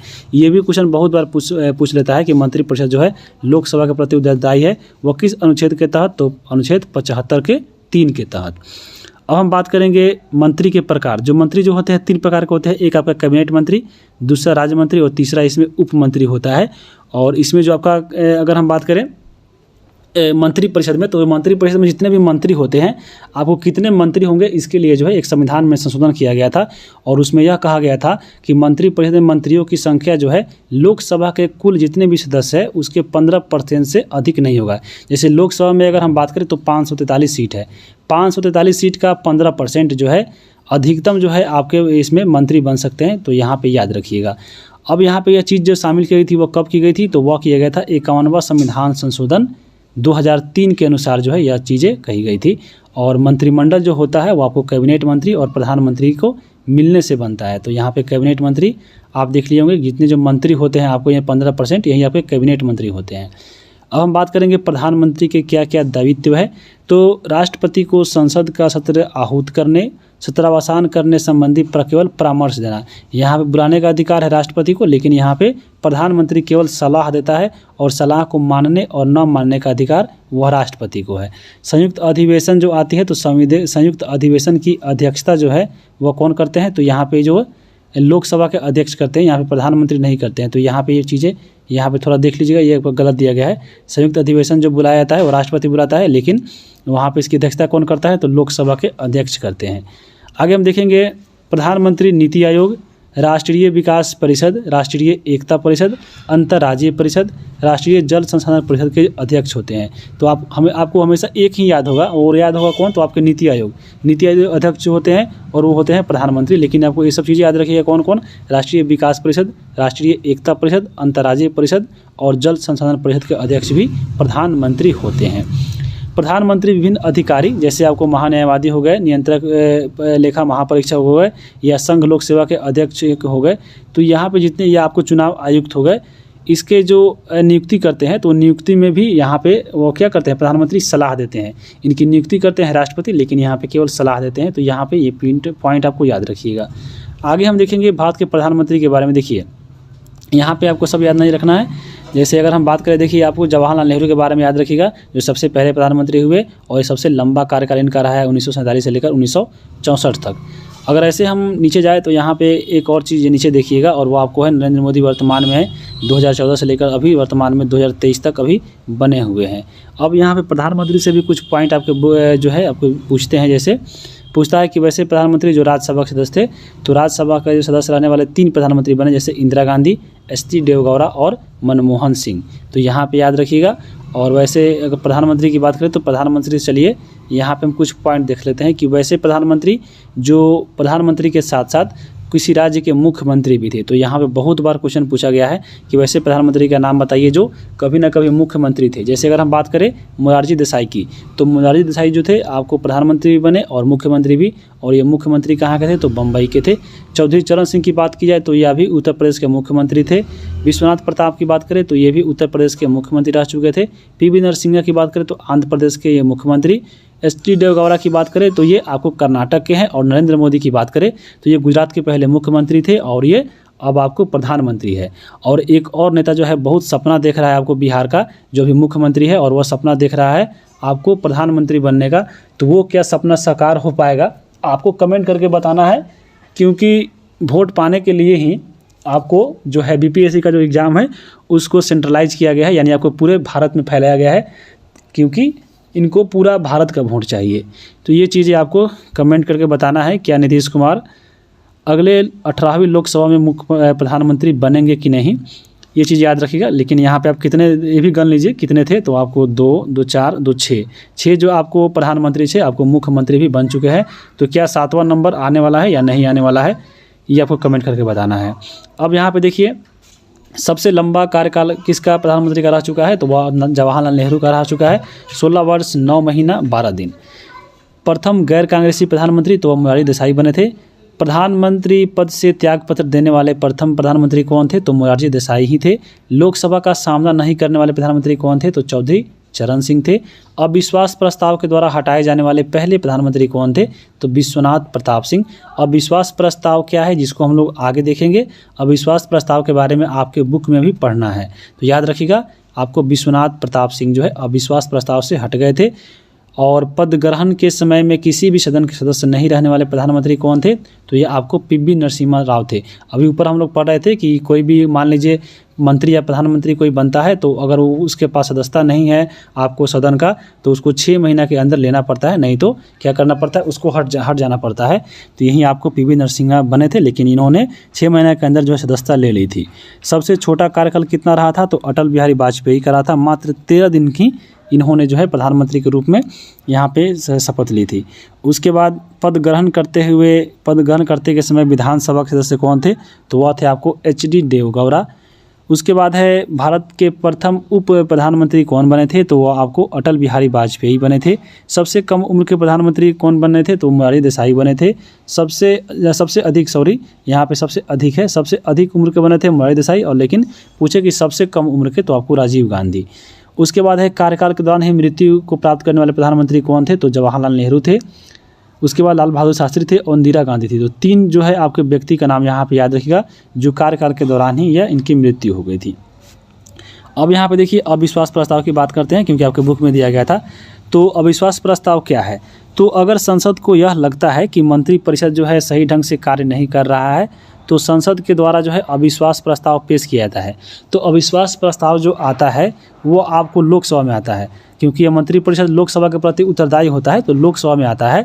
और यह प्रस्ताव की सूचना जो है पहले लोकसभा अध्यक्ष को दी जाती है, और यह क्या किया जाता है कि वो आपको अविश्वास यहाँ पे होगा। अविश्वास प्रस्ताव को बहस के हेतु कुछ समय और निश्चित एक दिन देता है कि हाँ इस पर बहस होगा। बहस जब खत्म हो जाता है तो उसके बाद जितने भी लोकसभा में सदस्य होते हैं वहाँ पे इस अविश्वास प्रस्ताव पे अपना मत देते हैं, यानी वोट देते हैं। और यह अगर पास हो जाता है वहाँ पे, तो समझ लीजिए कि सरकार गिर जाती है और आपको सरकार को जो है यहाँ पे त्याग पत्र देना पड़ता है। तो ये आपको याद रखिएगा। उसके बाद यहाँ पे देखिए प्रश्नकाल के बारे में भी आपके बुक में दिया गया था कि प्रश्नकाल क्या होता है। तो दोनों सदनों के कार्यवाही के जो पहला घंटा होता है, यानी दोनों सदन यानी लोकसभा और राज्यसभा का जो पहला घंटा होता है, जो जिसमें कार्यवाही होता है, जिसको हम लोग 11 से 12 के बीच में देखते हैं, वो जो समय होता है वह प्रश्नकाल होता है। और इसमें क्या होता है, तो इस समय मंत्री जो होते हैं विभिन्न संसद सदस्यों के द्वारा पूछे गए प्रश्नों का उत्तर देते हैं।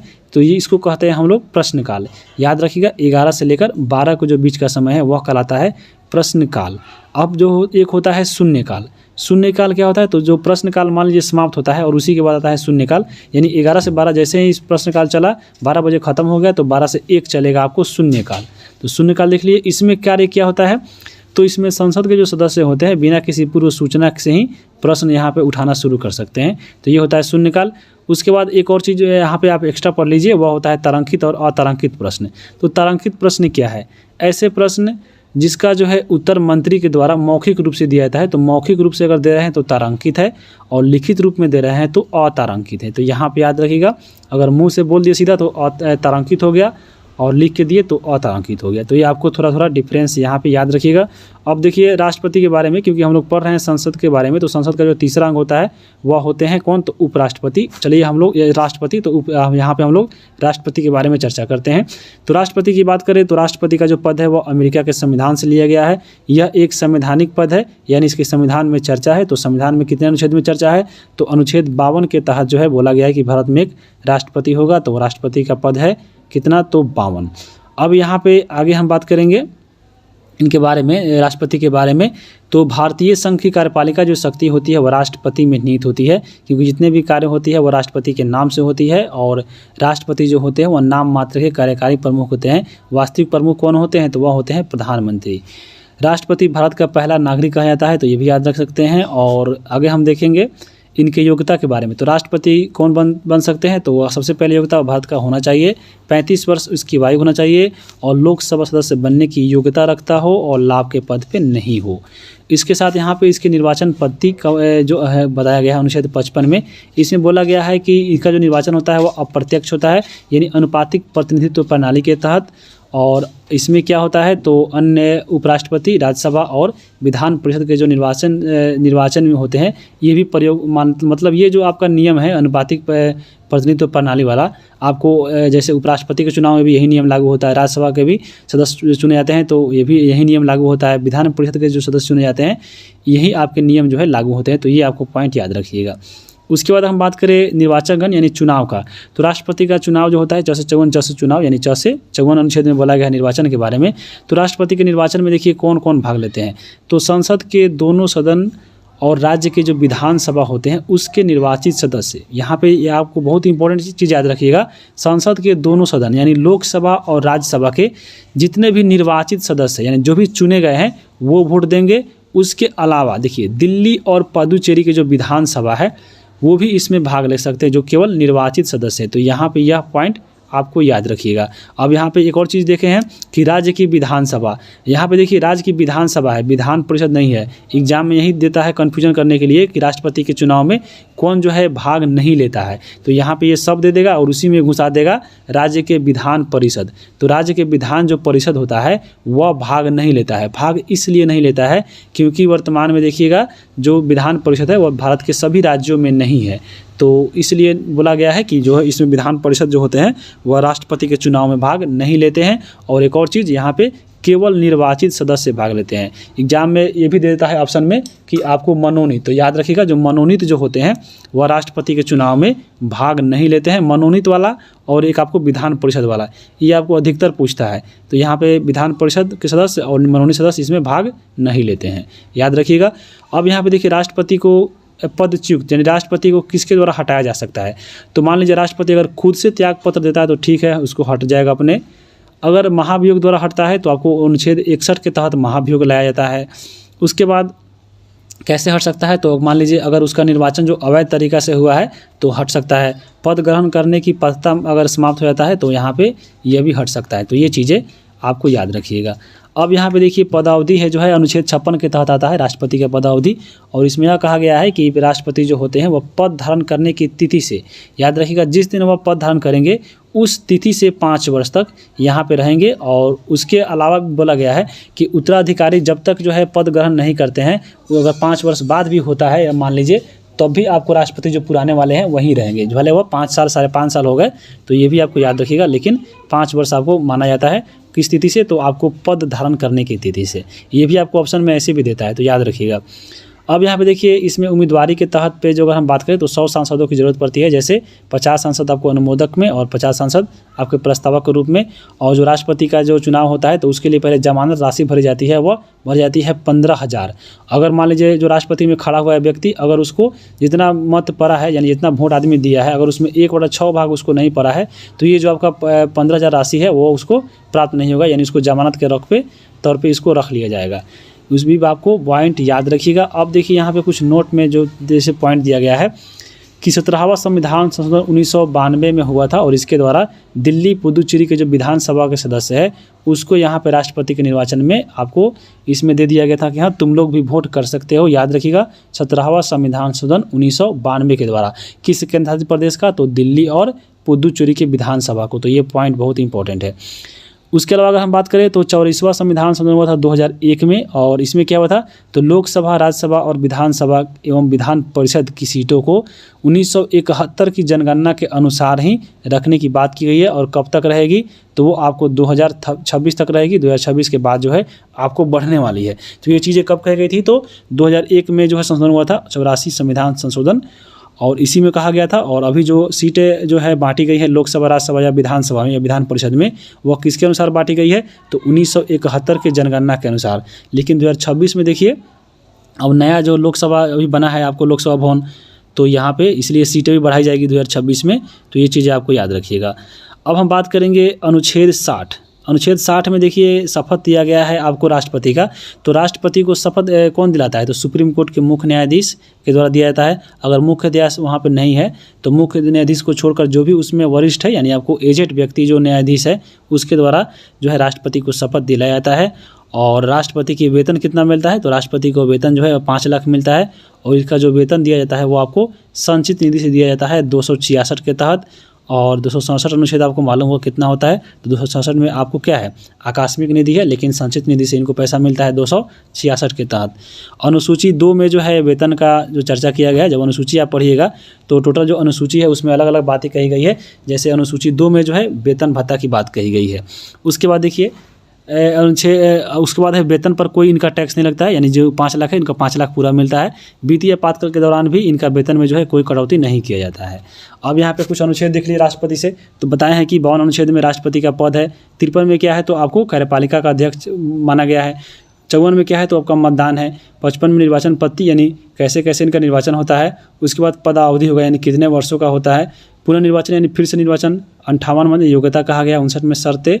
60 में जो है शपथ। 61 में महाभियोग। और 62 में कहा गया है कि आपको मान लीजिए राष्ट्रपति नहीं रहते हैं, यानी किसी की मृत्यु हो जाती है, वह पद त्याग देते हैं, तो उस स्थिति में कार्यवाहक राष्ट्रपति बनेंगे। और कार्यवाहक राष्ट्रपति कौन बनते हैं, तो उपराष्ट्रपति बनते हैं। तो ये आपको बातें राष्ट्रपति से याद रखनी है। आगे हम देखेंगे राष्ट्रपति के नियुक्ति और संबंधी। यहाँ पर राष्ट्रपति की देखिए नियुक्ति संबंधित है, यानी राष्ट्रपति किसको किसको नियुक्ति करते हैं। तो राष्ट्रपति प्रधानमंत्री को नियुक्ति करते हैं अनुच्छेद 75 के तहत। सुप्रीम कोर्ट के मुख्य न्यायाधीश को भी नियुक्ति करते हैं आपको राष्ट्रपति अनुच्छेद 124 के तहत। हाई कोर्ट के न्यायाधीश भी करते हैं अनुच्छेद 214 के तहत।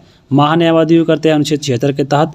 नियंत्रक महालेखा परीक्षक यानी कैग को करते हैं 148 के तहत। यूपीएससी के अध्यक्ष की नियुक्ति भी राष्ट्रपति करते हैं 315 के तहत।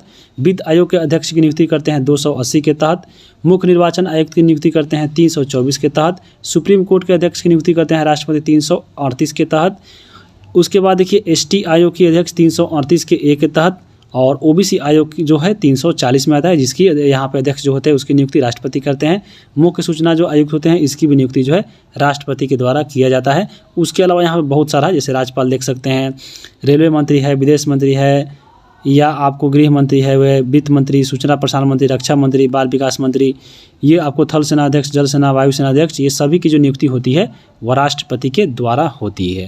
तो ये आपको पॉइंट याद रखिएगा। और 110 जो अनुच्छेद है आपको मालूम होगा वह धन विधेयक है, और धन विधेयक पर राष्ट्रपति की पूर्व अनुमति यहाँ पे आवश्यक होती है। धन विधेयक को पारित करने से पहले राष्ट्रपति अगर उस पर साइन नहीं करता है तो वह धन विधेयक पारित नहीं होता है, ये भी पॉइंट याद रखिएगा। और राष्ट्रपति को 123 अनुच्छेद के तहत अध्यादेश जारी करने का भी यहाँ पे प्रावधान किया गया है। अध्यादेश क्या होता है, मान लीजिए देश में कोई ज़रूरी कानून बनाना पड़े और संसद जो है उस समय अगर वह आपको उपलब्ध नहीं है, या संसद किसी दूसरा कार्य में लगा हुआ है, तो उस समय चाहे तो राष्ट्रपति को अधिकार मिला गया है कि आपको 123 के तहत अध्यादेश जारी करके नया कानून बना सकती है। अनुच्छेद भाग 18 में जब पढ़िएगा आपातकाल, तो आपातकाल में भी राष्ट्रपति को अधिकार दिया गया है अनुच्छेद 52, 56, 60 के अनुसार। 352 में जो है राष्ट्रीय आपात लगा सकता है राष्ट्रपति। अनुच्छेद 356 के तहत राष्ट्रपति शासन लगा सकते हैं, और 60 के तहत वित्तीय आपात लगा सकते हैं। तो ये आपको पॉइंट याद रखिएगा। अब यहाँ पे अनुच्छेद एक और बहुत ही इम्पोर्टेंट है राष्ट्रपति से, कि अनुच्छेद 72 के तहत राष्ट्रपति को क्षमादान की शक्ति मिली है। यानी आपको क्षमादान, किसी व्यक्ति को जो मान लीजिए सज़ा मिला है तो उसको क्षमादान भी कर सकते हैं। तो क्षमादान भी जो होता है वो 5 प्रकार से होता है जो आपको राष्ट्रपति को अधिकार मिला है। जैसे क्षमा जो है एक क्षमा होता है। इसमें क्या होता है, तो राष्ट्रपति अगर चाहे तो किसी को दोषी से पूर्णतः माफ़ कर सकते हैं, अगर चाहे तो। उसके बाद एक होता है प्रविलंबन। प्रविलंबन में क्या होता है, तो मृत्यु दंड को अस्थायी रूप में निलंबित कर देना। किसी को मृत्यु दंड मिला है तो उसको आपको आजीवन कारावास दे देना, ये सब चीज़ें होती है प्रविलंबन में। एक होता है परिहार। परिहार में क्या होता है, तो दंड की प्रकृति में परिवर्तन हो जाता है, और बिना दंड की मात्रा में कमी नहीं होता है, क्यों, इसके परिवर्तन में हो जाता है। जैसे मान लीजिए किसी को दंड की प्रकृति मिली है क्या, तो आपको जैसे माना उसको लाठी से मारना है तो उसको बोलेगा कि हाँ आप उसको थोड़ा हल्का सा ही मार सकते हैं, कुछ भी मार सकते हैं। तो दंड की केवल प्रकृति इसमें बदला जाता है। लघुकरण क्या होता है, तो दंड की कठोरता को कम करना। मान लीजिए किसी व्यक्ति को दिया गया फांसी की सज़ा, तो चाहे तो उसको यहाँ पे कुछ कठोर जो है, मतलब कठोर से कुछ हल्का कर सकते हैं। तो ये चीज़ें बोली गई है। एक होता है विराम, यानी किसी विशेष स्थिति में दंड की मात्रा को है यहाँ पे कमी करना। तो ये सब चीज़ें जो होती है वो आपको राष्ट्रपति को यह अधिकार मिला है। अब यहाँ पे देखिए राष्ट्रपति के कार्य एवं शक्तियाँ का अधिकार भी यहाँ पे बहुत चीज़ें हैं। जैसे चलिए उसको देख सकते हैं। राष्ट्रपति जो होता है वह संसद का अभिन्न अंग होता है, और संसद जो बनती है ऊपर हम देख चुके हैं, लोकसभा, राज्यसभा और राष्ट्रपति के मिलने से बनता है। और संसद के जो सत्र बुलाए जाते हैं वह सत्र जो सत्रावसान होते हैं, जहाँ उसका विघटन होता है, वो आपके इसमें क्या है, तो आपको ये राष्ट्रपति को यह अधिकार मिला गया है अनुच्छेद 85 के तहत। उसके बाद देखिए संयुक्त बैठक बुलाने का जो अधिकार है राष्ट्रपति को दिया गया है अनुच्छेद 108 के तहत। संसद के द्वारा पारित विधेयक पर हस्ताक्षर कर कानून बनाने का भी अधिकार जो है वो आपको राष्ट्रपति के द्वारा ही दिया जाता है। यानी आपको कोई भी कानून बनता है तो उस पर राष्ट्रपति का हस्ताक्षर होना जरूरी है, नहीं तो वह नहीं बन पाएगा। संसद में विधेयक पेश करने हेतु राष्ट्रपति का सहमति भी यहाँ पे अधिकार होना चाहिए, तो ये भी अधिकार यहाँ पे दिया गया है। अनुच्छेद 111 के तहत राष्ट्रपति को 3 वीटो पावर भी यहाँ पे प्रदान किया गया है। 3 आप सुने होंगे वीटो पावर, तो ये आपको देख लीजिए, जैसे पॉकेट वीटो, पूर्ण वीटो और एक होता है निलंबनकारी वीटो। तो यहाँ पे जो पॉकेट वीटो होता है वो आपको विधेयक पारित, मान लीजिए कोई विधेयक पारित हो जाता है और पारित होने के बाद राष्ट्रपति जो है विधेयक को पुनः विचार हेतु बुला लेता है और अगर चाहे तो उसके पास जो है अपने पास रख सकता है या आपको उसको भेज भी सकता है, तो यही कहलाता है पॉकेट वीटो। पॉकेट में रख लिया, उसको नहीं दिया तो वहीं आपको हो गया पॉकेट वीटो। एक होता है पूर्ण वीटो, जिसमें विधेयक पर राष्ट्रपति की अनुमति नहीं होती है, वो आपको पूर्ण वीटो कहलाती है। यानी पूर्ण वीटो लगा दिया यानी पूर्ण तरह से मना कर दिया तो उस पर अनुमति नहीं मिलेगी। उसके बाद होता है एक निलंबनकारी। इसमें क्या होता है, तो विधेयक को संसद से पारित होने के बाद वह पुनर्विचार के लिए यहाँ पे भेज सकता है फिर से, तो यहाँ को यह कहलाता है निलंबनकारी। अब हम बात करेंगे इसमें नोट में आपको वीटो पावर से संबंधित। तो पहली बार जो है वीटो का जो प्रयोग हुआ था वो आपको 1986 में हुआ था और वह किस पे हुआ था, तो डाक संशोधन विधेयक पे हुआ था। और उस समय जो है ज्ञानजी जय सिंह जो थे यही आपको राष्ट्रपति थे और इन्होंने पॉकेट वीटो का प्रयोग करते हुए जो है डाक संशोधन जो विधेयक था इन्होंने इसको मना कर दिया था, यानी उसको अपने पॉकेट में ही रख लिया था, अनुमति नहीं दिया था। तो यही आपको पहली बार लगाया गया था 1986 में पॉकेट वीटो पर, यहाँ पे याद रखिएगा। और ये डाक संशोधन विधेयक पर लगा था। अब हम देखिए राष्ट्रपति के बारे में बात कर सकते हैं। तो सबसे पहले जो राष्ट्रपति थे वो कौन थे, तो राजेंद्र प्रसाद थे। और ये 1952 में जो चुनाव हुआ था सबसे पहले बार, तो वहाँ पे ये बने थे और ये प्रथम राष्ट्रपति और ये 2 बार राष्ट्रपति बने। उसके बाद देखिए राजेंद्र प्रसाद की बात करें, फिर दोबारा बने तो 1957 में, और ये सबसे मजबूत राष्ट्रपति के तौर पर जाने जाते हैं। उसके बाद देखिए राधा कृष्णन बने जो 2 बार उपराष्ट्रपति और 1 राष्ट्रपति बने। तो यहाँ पर जो इम्पोर्टेंट है चलिए हम उसको देख सकते हैं। जैसे अगर हम बात करें इसमें आपको सबसे लास्ट में चलते हैं, यानी जो इम्पोर्टेंट है यहाँ पे आप देख सकते हैं, जो इसमें आप देख लीजिएगा। अब हम बात करेंगे यहाँ पे, क्योंकि वर्तमान में जो है वह द्रौपदी मुर्मू है, तो द्रौपदी मुर्मू के बारे में यहाँ पे मालूम होना चाहिए आपको। तो द्रौपदी मुर्मू की अगर हम बात करें तो आपको यह व्यक्ति के आधार पे 16वें राष्ट्रपति, जबकि यहाँ पे अगर हम क्रम के आधार पे बात करें तो ये 15वें राष्ट्रपति है। तो क्रम के आधार पे पूछे तो 15वें और व्यक्ति के आधार पे ये 16वें राष्ट्रपति है, तो ये भी याद रखिएगा। और द्रौपदी जो मुर्मू है वो प्रथम आदिवासी महिला राष्ट्रपति बनी है। और ये आदिवासी की बात होती है तो ये किस आदिवासी की थी, तो ये संथाल जो जनजाति है उसकी आदिवासी थी। और द्रौपदी जो महिला थी वह द्वितीय महिला राष्ट्रपति बनी, क्योंकि पहली जो महिला राष्ट्रपति बनी थी वह बनी थी प्रतिभा देवी पाटिल, और वो आपको पहली महिला राष्ट्रपति थी 2007 में बनी थी। और द्वितीय जो बनी है वह द्रौपदी मुर्मू बनी है, लेकिन आदिवासी के तौर पे वो पहली महिला चुनी गई है। तो ये भी पॉइंट याद रखिएगा। उसके पहले आपको देखिए रामनाथ कोविंद थे जो बिहार के आपको राज्यपाल थे, और इनको बाद में जो है बना दिया गया था भारत के राष्ट्रपति। तो ये भी आप पॉइंट भी याद रख सकते हैं। अगर हम बात करें अगला अध्याय 4, देखिए अध्याय 3 के समय में बहुत समय लग गया आपको। अब यहाँ पे अध्याय 4 देखेंगे, यहाँ पे आपको ज़्यादा एक्स्ट्रा चीज़ अब नहीं मिलेंगे और बुक में जो दिया गया फैक्ट, चलिए उसको हम कवर करते हैं। जैसे हम बात करें अध्याय 4 में है कानून की समझ, तो कानून चैप्टर ऊपर हम देख चुके हैं, संसद के बारे में पढ़ चुके हैं। तो यहाँ पे उतना पॉइंट आपको इसमें भी ऐड करना पड़ता है, अगर ऐड नहीं करते तो आपको समझ में नहीं आता।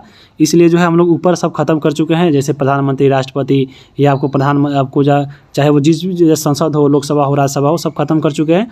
अब यहाँ पे कानून की समझ के लिए, मान लीजिए कानून समझना है तो उसके लिए आपको संसद बनाती है, तो संसद के बारे में मालूम होना चाहिए, तो संसद देख ही लिए। अब हम चलिए बात करते हैं भारत में कानून बनाने की कार्य जो है वो कौन करती है, तो संसद करती है, यानी संसद के द्वारा ही कानून बनते हैं। तो वह कानून कैसे बनता है, तो उसके लिए देखिए प्रक्रिया है, चलिए इसको देखते हैं। आपके बुक में दिया गया था कि मान लीजिए जनता का कोई मुद्दा है या समाज में कोई चर्चा चल रहा है, बहस चल रहा है, तो उस बहस को क्या किया जाता है, सरकार के द्वारा सदन में विधेयक के रूप में पेश किया जाता है। तो यह मान लीजिए किसी सदन में पेश हुआ, अब यहाँ पेश जो होता है चाहे वह लोकसभा में हो सकता है या राज्यसभा में हो सकता है, मान लीजिए कोई में हो जाए, तो यहाँ पे मान लीजिए लोकसभा या राज्यसभा में किसी में से गया, तो सबसे पहले उस विधेयक पे पहले सदन में चर्चा होगी और उस पर बहस होगी। यहाँ पे चर्चा हुआ और बहस मान लीजिए हो गया। अब यहाँ पे देखिए जिसमें जो सदन में जो सदस्य है उसके द्वारा यहाँ पे मत दिया जाएगा कि हाँ या इस पर विचार किया जाए या इसमें आगे लागू किया जाए। तो मान लीजिए कोई विधेयक जो है, अगर मान लीजिए अगर विधेयक पारित नहीं होता है तो विधेयक को वहीं पर रद्द कर दिया जाता है, या अगर मान लीजिए वहाँ पे विधेयक जो है आपको बहस में पारित हो गया तो वह आपको विधेयक वहाँ पे पारित हो जाता है। अब पारित होने के बाद क्या होता है, मान लीजिए लोकसभा में गया था तो लोकसभा में पारित हो गया, तो फिर ये जो आपका पारित विधेयक है वो आपको राज्यसभा में जाएगा, यानी आपको एक सदन से पास होने के बाद वह दूसरे सदन में जो है पारित होने के लिए जाता है। तो यहाँ पे देखिए पारित विधेयक दूसरे सदन को भेजा जाता है, दूसरे सदन में उस पर फिर चर्चा होती है और वहाँ पे उसमें भी पारित होता है। पारित होगा तो हुआ, नहीं तो अगर मान लीजिए कुछ संशोधन करना है तो आपको वह संशोधन भी कर सकता है। जब यहाँ पे पारित हो गया, मान लीजिए संशोधन करते हुए, यानी आपको दूसरे सदन में भी वह पारित हो जाता है, तब वो जो विधेयक है राष्ट्रपति के पास जाएगा। अगर राष्ट्रपति उस पर हस्ताक्षर कर देते हैं तो राष्ट्रपति मान लीजिए हस्ताक्षर कर दिए तो उसके बाद जो है वह जो बहस था, वो जो अधिनियम जो आपका वो विधेयक था वह कानून बन जाता है, तो आपको कानून कहलाता है। तो यही आपको ऐसे आपको जो संसद है वो आपको अधिनियम बनाता है। अब आपको बुक में दिया गया था बिहार प्रेस बिल 1982, ये क्या है? तो ये जो बिहार प्रेस बिल है आपको बिहार सरकार के द्वारा यानी राज्य के विधान के मंडल के द्वारा इसको जो है जारी किया गया था। कब? तो 1982 में। यहाँ पे इसमें यह था कि मान लीजिए इसमें कहा गया था कि इसके तहत अगर कोई व्यक्ति राज्य सरकार की आलोचना करता है तो उसे दंड दिया जाएगा और यह बिल जो है स्वतंत्रता के मौलिक अधिकार को हनन करता था। इसलिए यहाँ पे लोगों ने जो है इसको विरोध आंदोलन किया और इसको हटाना पड़ा सरकार को। तो इसको हटाने के लिए देखिए इस बिल को 3 दिसंबर 1982 को अखिल भारतीय समाचार पत्र संघ एवं अन्य संगठनों के द्वारा इस बिल का विरोध किया गया। हड़ताल के बाद इसको सरकार के द्वारा वापस ले लिया गया था। कब? तो 1982 में ही आया और 1982 में ही यह चला गया था, क्योंकि यह स्वतंत्रता के खिलाफ था। यानी मौलिक अधिकार में जो स्वतंत्रता दिया गया उसके खिलाफ यह था, क्योंकि मौलिक अधिकार में आपको बोला गया है कि हाँ आप कुछ भी उसमें बोल सकते हैं, और यहाँ पे यह बोल रहा है कि सरकार की कोई आलोचना नहीं कर सकता है। लेकिन अभी देखिए सरकार की आलोचना कोई भी व्यक्ति कर सकता है, सबसे ज़्यादा मीडिया करता है। तो आपको ये चीज़ याद रखिएगा। और अगर ये हो जाता पास तो हम लोग क्या बोलते हैं, ये आपको मौलिक अधिकार का हनन हो रहा है, इसलिए इसको हटा दिया गया था। उसके बाद हम बात करेंगे आंतरिक आपातकाल जब हुआ था 1974-76 में, तो उसके दौरान जो है सरकार जो है यहाँ पे दमनकारी नीति अपनाई थी। दमनकारी नीति क्या अपनाई थी? जैसे वह प्रेस की स्वतंत्रता पर रोक लगा दी थी, बोलने की स्वतंत्रता पे आपको रोक लगा दी थी। लेकिन ये जो दोनों चीज़ें आपको क्या है, ये आपको मौलिक अधिकार है, आपसे कोई नहीं छीन सकता है। और ये चीज़ें आपको जब लगा था आपातकाल तो ये हमने से छीन ली गई थी। तो ये आपको याद रखिएगा। और आपातकाल के विरोध में ही आपके बिहार के जो प्रमुख नेता थे लोक नायक जयप्रकाश नारायण, इनके द्वारा पूरे भारत में जो है जन क्रांति चली थी, और उसी जन क्रांति जो है आगे चलकर संपूर्ण क्रांति के नाम से जानी जाती है। तो एग्जाम में पूछता है कि संपूर्ण क्रांति किसने चलाया था, तो आपको जयप्रकाश नारायण ने। जयप्रकाश नारायण को कौन सी उपाधि मिली है? तो लोक नायक की उपाधि मिली है। अब यहाँ पे जो चली थी संपूर्ण क्रांति, इसका उद्देश्य क्या था? तो इसका उद्देश्य था कि नागरिक की स्वतंत्रता, भ्रष्टाचार, महंगाई और बेरोजगारी का निवारण करना। ये आपको संपूर्ण क्रांति का क्या था? तो आपको उद्देश्य रहा था। अब हम बात करेंगे आगे 5 नंबर चैप्टर। 5 नंबर में है देखिए न्यायपालिका। तो न्यायपालिका आपको मालूम होगा न्यायपालिका का अर्थ क्या होता है। तो जैसे हम लोग ऊपर पढ़ ही चुके हैं न्यायपालिका के बारे में, जैसे न्याय के लिए कौन जाना जाता है। अब चलिए इसको हम देखते हैं। सरकार के 3 अंग होते हैं, हम लोग पहले भी देख चुके हैं। सरकार के 3 अंग कौन होते हैं? तो एक विधायिका होते हैं, दूसरे कार्यपालिका, तीसरे होती है आपको न्यायपालिका, और चौथा कौन होता है? तो चौथा जो हम बताए थे मीडिया को, जो हम पिछला कवर किए थे चैप्टर, पिछला जो बुक, तो उसमें बताए थे कि आपको चौथा स्तंभ बोला जाता है मीडिया को, लोकतंत्र का। और ये सरकार के 3 अंग है यहाँ पे, विधायिका, कार्यपालिका और न्यायपालिका। विधायिका का कार्य होता है कानून बना, तो कानून बना तो हम लोग देख ही लिए आपको संसद के बारे में पढ़कर। कार्यपालिका क्या होता है? तो कानून को लागू करना, यानी जो कानून बनाता है विधायिका उसको कानून को लागू करना काम होता है कार्यपालिका का। और जो न्यायपालिका होता है वह विवादों का निपटारा करता है, यानी आपको जो न्यायपालिका है वह स्वतंत्र होता है और ये खुद से अपना काम करता है और ये विवादों का निपटारा करता है। अब हम बात करते हैं न्यायपालिका के बारे में। चलिए न्यायपालिका के बारे में आपके बुक में दिया गया था कि जो न्यायपालिका होती है वह सरकार का तीसरा अंग होता है। नागरिक के अधिकार और स्वतंत्रता की यह रक्षा करता है कौन? तो आपको न्यायपालिका। और बिना किसी पक्षपात या दबाव में आकर यह न्याय दिलाने का कार्य करता है और विवादों को संविधान में लिखित कानून के आधार पर यह सुलझाता है। तो ये आपको न्यायपालिका का कार्य हो गया। हमारे देश में जो न्यायपालिका है वह स्वतंत्र है और वह किसी का पक्ष नहीं लेता है। ये नहीं कि हाँ अगर कोई बड़ा व्यक्ति है तो उसका पक्ष लेकर उसका सज़ा कम कर देगा और जो गरीब व्यक्ति है उसको ज़्यादा सज़ा दे देगा। इसलिए ऐसा बोला जाता है कि जो हमारे देश की न्यायपालिका है वह स्वतंत्र रूप से कार्य करती है। और न्यायपालिका का जो कार्य होता है वह विधायिका और जो कार्यपालिका होता है वह सबसे अलग होता है, यानी इसमें दखल नहीं, इसमें जो कार्यपालिका और विधायिका है वह न्यायपालिका के कार्य में दखल नहीं देता है। इसलिए बोला जाता है कि न्यायपालिका जो है आपको स्वतंत्र रूप से कार्य करती है। और न्यायपालिका जो संरचना की गई है वो आपको पिरामिड की तरह किया गया है। क्वेश्चन आपको एग्जाम में क्वेश्चन भी पूछ लेगा कि न्यायपालिका की संरचना कैसी हुई, तो वह पिरामिड की तरह है। इसमें पिरामिड में देखिए 3 भागों में बांटा गया है। सबसे ऊपरी भाग जो है यानी इसमें जो सबसे उच्च है यानी सबसे ऊपर है वह आपका सर्वोच्च न्यायालय आता है, बीच में आता है हाई कोर्ट और तीसरा जो है अधीनस्थ न्यायालय। तो ये आपको न्यायपालिका को ऐसे ही बांटा गया है पिरामिड के रूप में, तो आप यहाँ पे देख लिए। अब हम बात करेंगे जिला न्यायालय का देखिए, जिला जो न्यायालय होता है वो प्रत्येक जिला के मुख्यालय में आपका एक एक जिला कोर्ट होता है। तो आप देखे होंगे अगर आपके जिला में भी आपका जहाँ पे जिला पे मुख्यालय है वहाँ पे ज़रूर होगा। सर्वोच्च न्यायालय की बात करें तो सर्वोच्च न्यायालय कहाँ पे, तो आपको दिल्ली में है, आप देख सकते हैं। और सुप्रीम कोर्ट की बात हो रही तो सुप्रीम कोर्ट के मुख्य न्यायाधीश अभी वर्तमान में कौन है, आप कमेंट कीजिए, और वो कितने नंबर के है ये भी आपको कमेंट करके बताना है। उसी प्रकार हम बात करें बिहार में, तो बिहार में भी आपको जो राज्य स्तर पे होता है वो आपको हाई कोर्ट होता है। और हाई कोर्ट कहाँ है बिहार का, तो वह पटना में है। कब बनाया गया था, तो 1916 में बनाया गया था। और आपको यह बताना है कि वर्तमान में जो बिहार के हाई कोर्ट है उसके मुख्य न्यायाधीश कौन है। और उसके बाद हम बात करें, यह राज्य के सबसे उछली जो है उच्च अदालत है, तो यहाँ पे याद रखिएगा। अब हम बात करते हैं विधिक सेवा प्राधिकरण 1987 की, आपके बुक में दिया गया था। और ये जो है विधिक सेवा प्राधिकरण क्या है और ये कब लागू हुआ था, तो यह आपको प्रभाव में आया था 9 दिसंबर 1995 को। अगर हम बात करें यह क्या था, तो आपको इसका उद्देश्य की बात करें तो भारत में कोई भी व्यक्ति गरीबी या किसी अन्य असमर्थता के कारण अगर उसको न्याय नहीं मिलता है, न्याय से वंचित रह जाता है, तो उसको न्याय दिलाने के लिए जो है विधिक सेवा प्राधिकरण लाया गया था 1987 में। अब हम बात करेंगे लोक अदालत का, तो लोक अदालत क्या होता है, चलिए उसको देखते हैं। लोक अदालत की अगर हम बात करें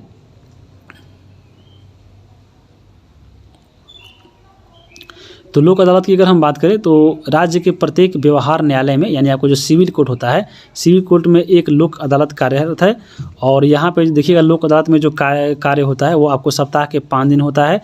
और इसमें दीवानी और सुलह योग्य जो फौजदारी मुकदमा होता है वह इसको निपटारा यहाँ पे लोक अदालत में होता है। तो दीवानी मामला और फौजदारी मामला क्या है, हम लोग आगे इसको देखेंगे, इसमें अंतर क्या है आपको इसी चैप्टर में देखेंगे, यानी छठा में।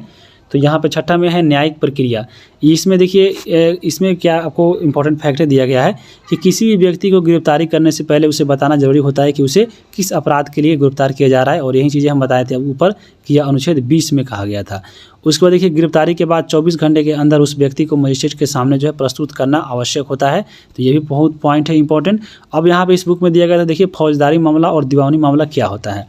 तो फौजदारी मामला की अगर हम बात करें तो सबसे देखिए फौजदारी मामला में वह होता है जिसमें सार्वजनिक गलती से संबंधित मामला होता है, यानी आपको कोई भयंकर गलती हो गया तो वह फौजदारी कहलाएगा, यानी आपको वहाँ पे फौज का जरूरत पड़ेगा। मान लीजिए फौजदारी है तो आपको फौज कब आएगा, जब बड़ा घटना कीजिएगा तो आपको फौजदारी मामला में चला जाएगा। और दीवानी मामला में क्या हुआ है कि इसमें निजी गलती है, मान लीजिए छोटा मोटा गलती हो गया तो आपको उससे संबंधित जो मामला है वह दीवानी मामला में आता है। जैसे फौजदारी की मामला में बात करें तो फौजदारी मामला में देखिए 12 जब कांड हो रहा है, जब फौज आ रहा है तो इसमें क्या होगा, फौज आ रहा है तो आपको गिरफ्तारी होगा और दोष अगर पाएगा तो उसमें सजा भी मिलेगी, तो फौजदारी हो गया। जैसे इसमें फौजदारी में देखिए कौन कौन सा मामला आता है, जैसे देखिए कहीं मारपीट कर लिए तो मारपीट हो गया तो आपको फौज आएगा ही, तो फौजदारी हो गया। चोरी कर रहे हैं तो पुलिस पकड़ेगा, फौज पकड़ेगा तो फौजदारी हो गया। डकैती कर रहे हैं तभी फौज पकड़ेगा। उसके बाद देखिए दहेज ले रहे हैं, आपको देख लिया दहेज पुलिस पकड़ते हुए तो आपको पुलिस ले आके पीटेगा बहुत, तो फौजदारी हो गया। हत्या कर रहे हैं तब तो और आपको जल्दी पुलिस आके पकड़ेगा।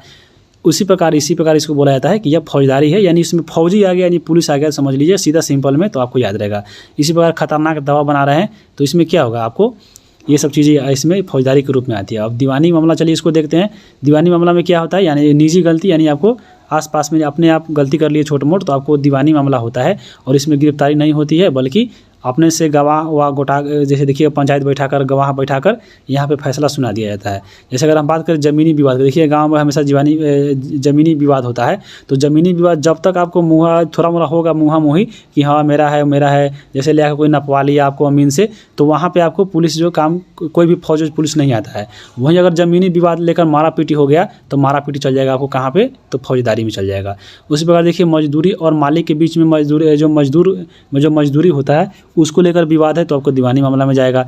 लेन देन से संबंधित है तो आपको इसी में जाएगा। व्यापार में देखिए कोई झगड़ा होता है तो ये भी आपको इसी में आता है। किराया देखिए रूम मालिक हो, किराया कहीं लेन देन का है तो उसमें भी आपको ये दीवानी मामला होता है। और उसके बाद तलाक होता है तो इसमें भी आपको ये दीवानी मामला का ये कार्य है। तो दीवानी और फौजदारी में आप समझ लिए होंगे। और आपके बुक में दिया गया था आपको FIR के बारे में, तो FIR का फुल फॉर्म क्या होता है, तो फर्स्ट इन्फॉर्मेशन रिपोर्ट, ये आपको FIR का फुल फॉर्म होता है। अब हम बात करेंगे अध्याय 7, वह है सहकारिता। तो सहकारिता में देखिए, सहकारिता का अर्थ क्या होता है, सह प्लस कार, यानी आपको साथ मिलकर कार्य करने वाला, यही कहलाता है सहकारिता।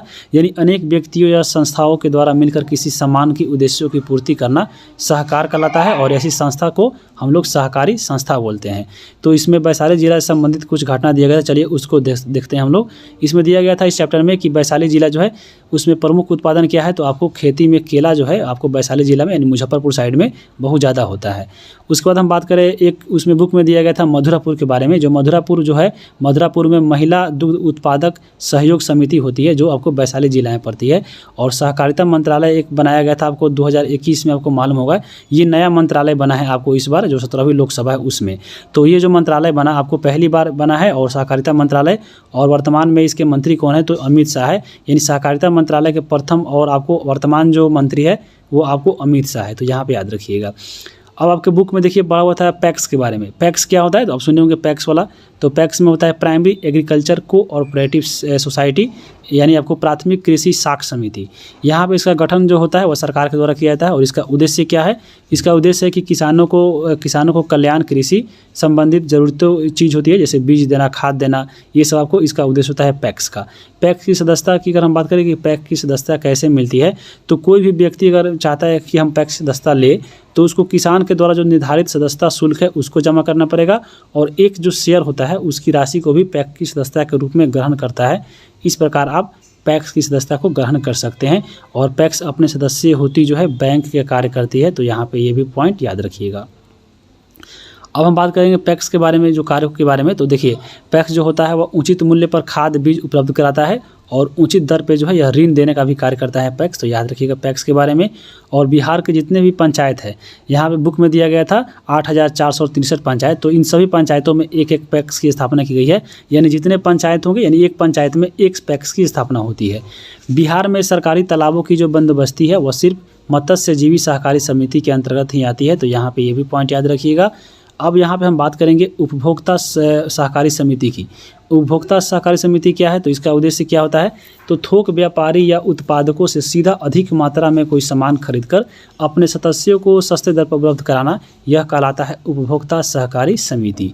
तो यह देख लीजिए। अब हम देखेंगे आखिरी चैप्टर अध्याय 8, और इसमें है कहा गया खाद्य सुरक्षा। तो चलिए हम लोग खाद्य सुरक्षा के बारे में पढ़ते हैं। सबसे पहले दिया गया था कुपोषण क्या है। तो शरीर के लिए जितने भी आवश्यक तत्व है, अगर आपके शरीर में वह नहीं मिल रहा है, तो आप उसमें पौष्टिक सामान नहीं मिल रहा है और आप कुपोषण के शिकार हो जाते हैं, यही कहलाता है कुपोषण। और कुपोषण की पहचान आपके बुक में दिया गया था कि कैसे पहचान सकते हैं। तो कुपोषित जो पहचान देखिए, शरीर में उसका वृद्धि रुक जाता है, उस खून में कमी हो जाता है, मांसपेशियाँ ढीली पड़ जाती है, सिकुड़ जाती है, शरीर का वजन कम हो जाता है, हाथ पैर पतले और पेट जो है बड़ा हो जाता है, और जिसको बोला भी जाता है कि हाथ संदूक लेखन पेट बंदूक जैसा, तो ये आपको हो जाता है। हाँ, उसके बाद देखिए शरीर का सृजन जो है, यहाँ पे कमजोरी और महसूस करना, यहाँ पे सृजन नहीं होगा, शरीर में जो कमजोरी और महसूस करते हैं, तो ये भी आपका कुपोषण के लक्षण है। अब हम बात करेंगे भारत के बारे में। देखिए इसमें क्या दिया गया कि भारत में सभी व्यक्तियों को जीवन जीने का अधिकार है, और ये अनुच्छेद आपको 21 कहता है, तो ये भी याद रखिएगा। भारत में 40% महिला और 30% जो पुरुष है वह कुपोषण के लक्षण में पाए जाते हैं, तो याद रखिएगा। मनरेगा के बारे में दिया गया था आपके बुक में। मनरेगा क्या था, तो आपको पिछले बार बताए थे। मनरेगा का फुल फॉर्म होता है महात्मा गांधी महात्मा गांधी राष्ट्रीय ग्रामीण गारंटी योजना। यहाँ पे मनरेगा का फुल फॉर्म याद रखिएगा। शुरुआत हुआ था मनरेगा का 2005 में। इसमें जो है किसी व्यक्ति को काम मिलता है 100 दिनों का, और न्यूनतम मजदूरी रखा गया है आपको 220 रुपया। ये जो आपका मनरेगा है 2009 से पहले इसको नरेगा के नाम से भी हम लोग जानते थे। तो नरेगा जो है मनरेगा बन गया आपको कब, तो आपको 2009 के बाद, 2009 से बन गया। आपको 9 से पहले जो था आपको नरेगा के नाम से जानते थे। अब हम बात करेंगे FCI के बारे में। आपके बुक में दिया गया FCI का फुल फॉर्म होता है फूड कॉर्पोरेशन ऑफ इंडिया, जिसको भारतीय खाद्य निगम बोलते हैं, और इसकी स्थापना हुई थी 14 जनवरी 1965 को। इसका कार्य यहाँ पर चलिए देखते हैं कि जो भारतीय खाद्य निगम होता है, जो FCI होता है, FCI के माध्यम से ही जो सरकार होते हैं, सरकार के द्वारा लोगों को अनाज गेहूं जो चावल हम लोग को मिलता है, आपको यह FCI ही उपलब्ध कराती है। भारतीय खाद्य निगम की बात करें तो यह खाद्यान्न उत्पादक जितने भी राज्य है वो किसानों से गेहूं और चावल खरीदते हैं, और उसकी फसल हेतु उसको एक मूल्य निर्धारण कर देते हैं कि हम आपको इतना पैसा देंगे, और वही जो मूल्य होता है कहलाता है MSP, यानी मिनिमम सपोर्ट प्राइस, जिसको न्यूनतम समर्थन प्रणाली बोलते हैं। उसके बाद देखिए पढ़ना था बफर स्टॉक के बारे में। तो बफर स्टॉक की बात करें तो भारतीय खाद्य निगम यानी जो FCI होता है, अनाज खरीद कर जिस गोदाम में रख देता है, जिस भंडार में रख देता है, उसी को बोलते हैं बफर स्टॉक। एक लास्ट में पढ़ना है और सार्वजनिक वितरण प्रणाली। सार्वजनिक वितरण प्रणाली क्या है? तो इसी के माध्यम से देखिए गांव में जो हम लोग को अनाज मिलता है, जैसे भारतीय खाद्य निगम इस बफर स्टॉक को सरकार के राशन की दुकानों के माध्यम से समाज में वितरित की जाती है और इसे सार्वजनिक वितरण प्रणाली कहते हैं। तो यहाँ पे देखिए ये आपका यहीं पे समाप्त होता है। आपको यह जो 8वां बुक था आपका पॉलिटी का 8वां का। तो वीडियो कैसा लगा है कमेंट करके बताना है। चैनल पे नए हैं तो सब्सक्राइब कर लीजिए आगे आने वाले वीडियो के लिए। अगला जो आपका वीडियो आएगा वो आपका 9वां बुक होगा और 9वां बुक में हम लोग 7th का जो ज्योग्राफी है उसको ख़त्म करेंगे। तो बस आप इसको वीडियो कैसा लगा कमेंट करके बताइए। चैनल पे नए हैं तो सब्सक्राइब कर लीजिए आगे आने वाले वीडियो के लिए। वीडियो देखने के लिए आप सभी को बहुत बहुत धन्यवाद।